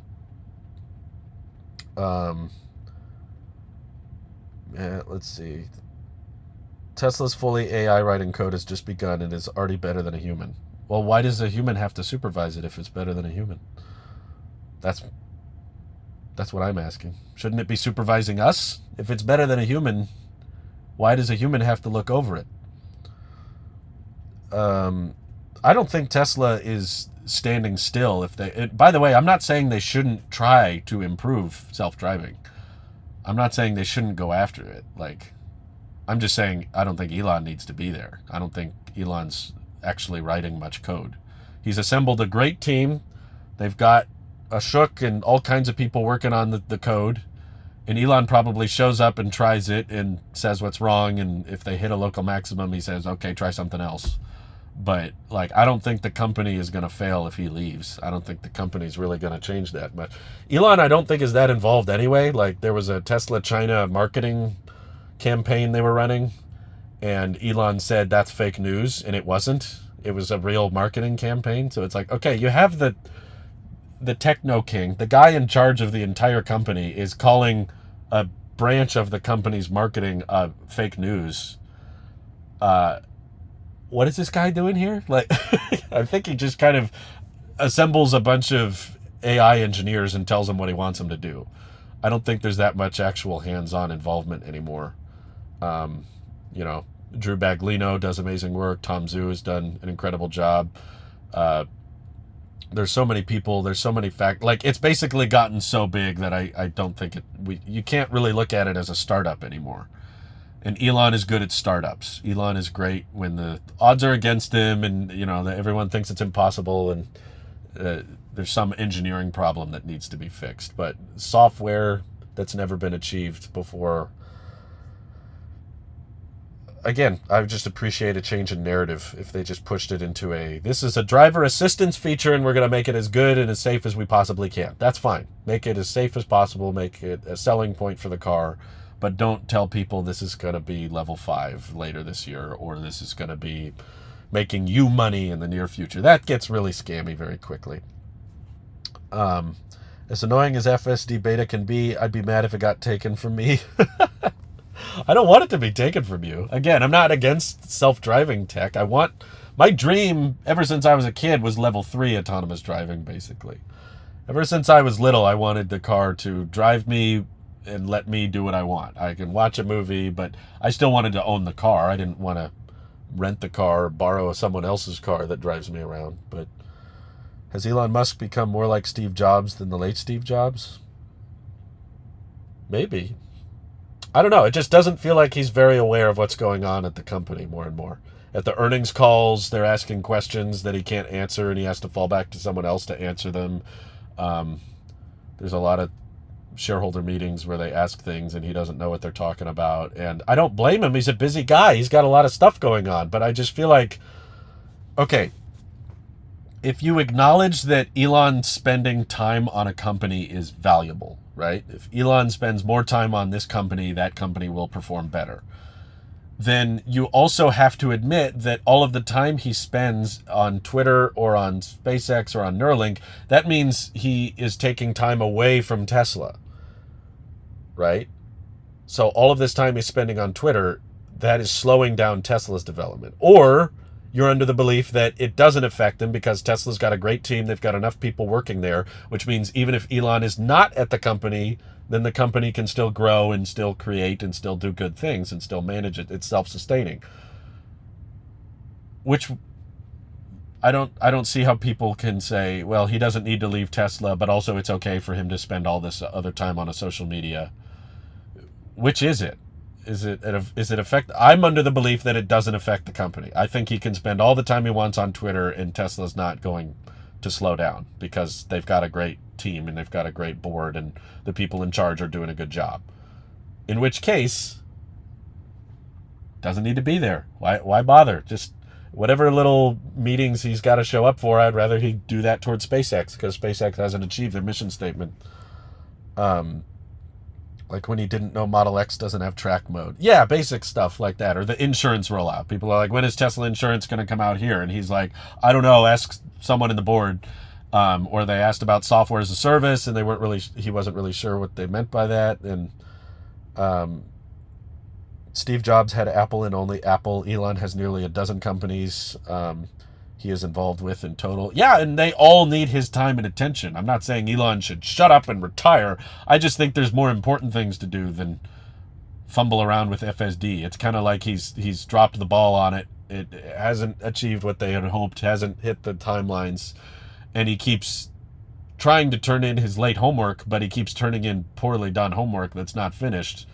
And it's already late. Like the teacher gave out the assignment and it was due a month ago and he's still trying to turn it in, but it's not done. And the teacher's like, well, no, I'm not going to give you credit for that. You need to finish it. And then he go, okay, I'll finish it next week. And then he misses that deadline. And it's like, can you just stop fumbling around with this? We need Starship rockets, like we need Starlink to be able to deploy more satellites more frequently. We need the cost of orbit to go down. We need more missions to the moon and Mars coming, which he said they would do and they were promising. And if you truly believe Elon is an accelerator, then SpaceX is in much more need of acceleration than Tesla, in my opinion. Yeah, let's stop fumbling around with the late assignment and just focus on some other projects now, because Tesla's profitable. They've got tons of demand. They've got great products. They've got great designers. They've got a great board. They've got great engineers. They're employing all these people. Tesla's doing great. What has been stagnating and not doing very much lately is Boring Company, Neuralink. I don't even know what XAI is supposed to do, but they got an account with the gold check mark. And then, of course, he's spending all this time trying to fix Twitter, which I don't know. Is that really his battle? Does he need to worry about that? He's got enough on his plate as is? Or are you of the belief that he wasn't busy enough? He was doing Tesla, SpaceX, Neuralink, Boring Company. He was doing all that, and he still had some free time. And had 10 kids while he was at it. Yeah, there's a bunch of things, and I thought there were earnings calls where he kept interrupting other people that were actually answering the question. Someone would ask a question on the earnings call, and someone on the Tesla board would be trying to answer it, and then Elon would cut them off to say some vague thing. I cannot emphasize enough how hard it is. It doesn't matter.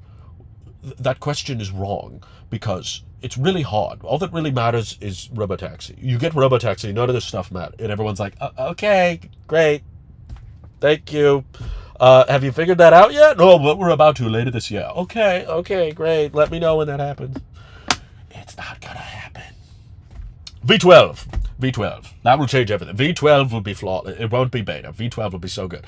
Actually, we're going to have to call V12 alpha. There are still some minor things with V12 we have to figure out.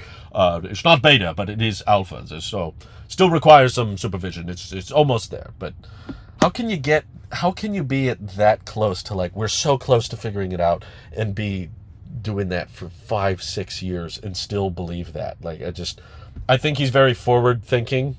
He's so busy that he doesn't probably realize how often he's promised things that he hasn't delivered. He just doesn't think about all that. He's like, oh, that's the past. I'm focused on the future. Which is good if you want someone to accelerate. It's beneficial in many ways because it makes you very modern and very futuristic with your designs, and we got to get on to electric and all that. Yeah, I'm old enough to remember when V11 was supposed to be the game changer. I remember that too. Actually, I remember when V10 was the big thing. Version 10, this is a big update. And then 10.69, that's the big one because we had to give it a big number after the 10. This is the big one. What's the next big number? Now it's V12. And they still intervene. I'd be more impressed, I guess, if he posted a video that was actually like high quality, that we could see everything instead of this crappy...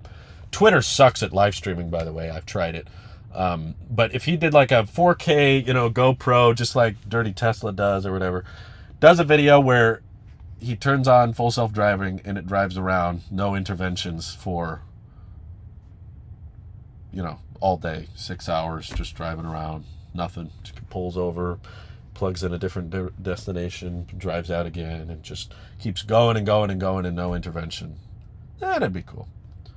Robotaxis should drive robots to go to work instead of me, and that I'm okay with. Well, if it's a robot, they can just stay at work, right? Elon is basically the visionary at Tesla. Cybertruck wouldn't exist without him. I don't know. I'm sure he had an influence, but I don't think every great idea. I mean, a lot of people hate the Cybertruck, so I mean, there's evidence right there. But all I'm trying to say is, even if Elon wasn't there and because of that they didn't make the Cybertruck, that doesn't mean Tesla would have made a bad truck that no one would buy.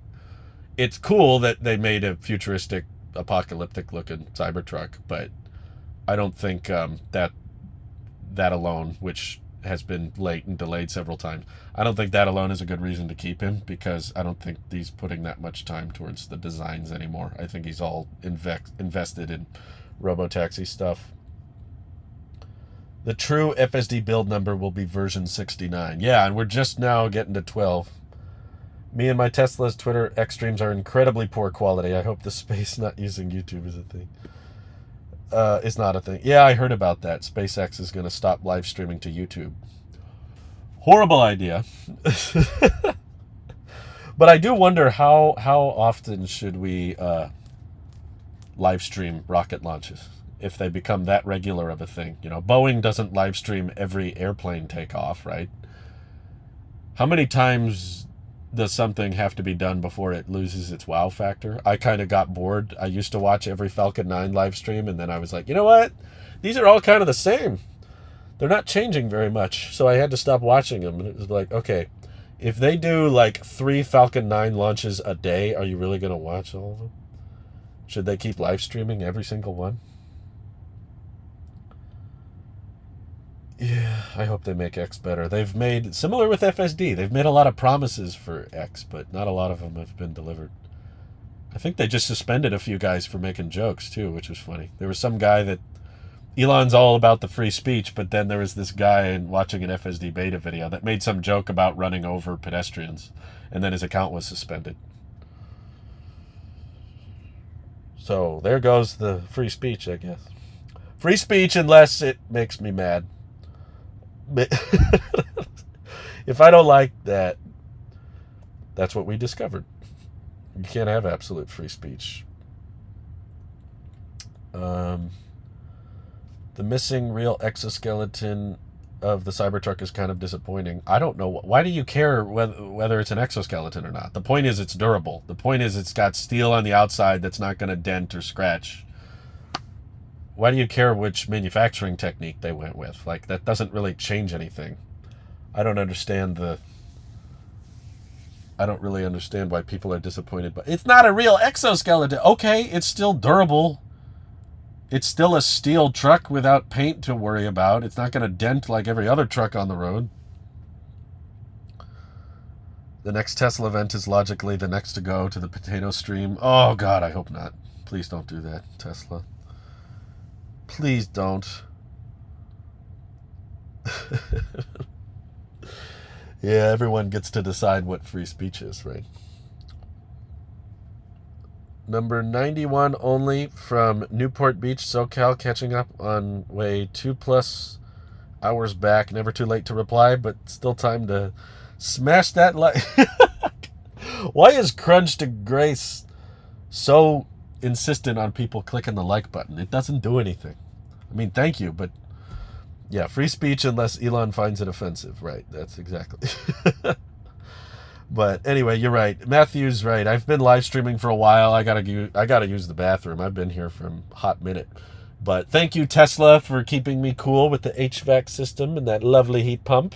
And thank you all for the super chats and commenting. I always enjoy these live streams. They're so much fun. We get lots of topics in there and lots of debates, which are always fun. So I appreciate you all, and I hope you have an excellent rest of your day. Take care. Bye-bye.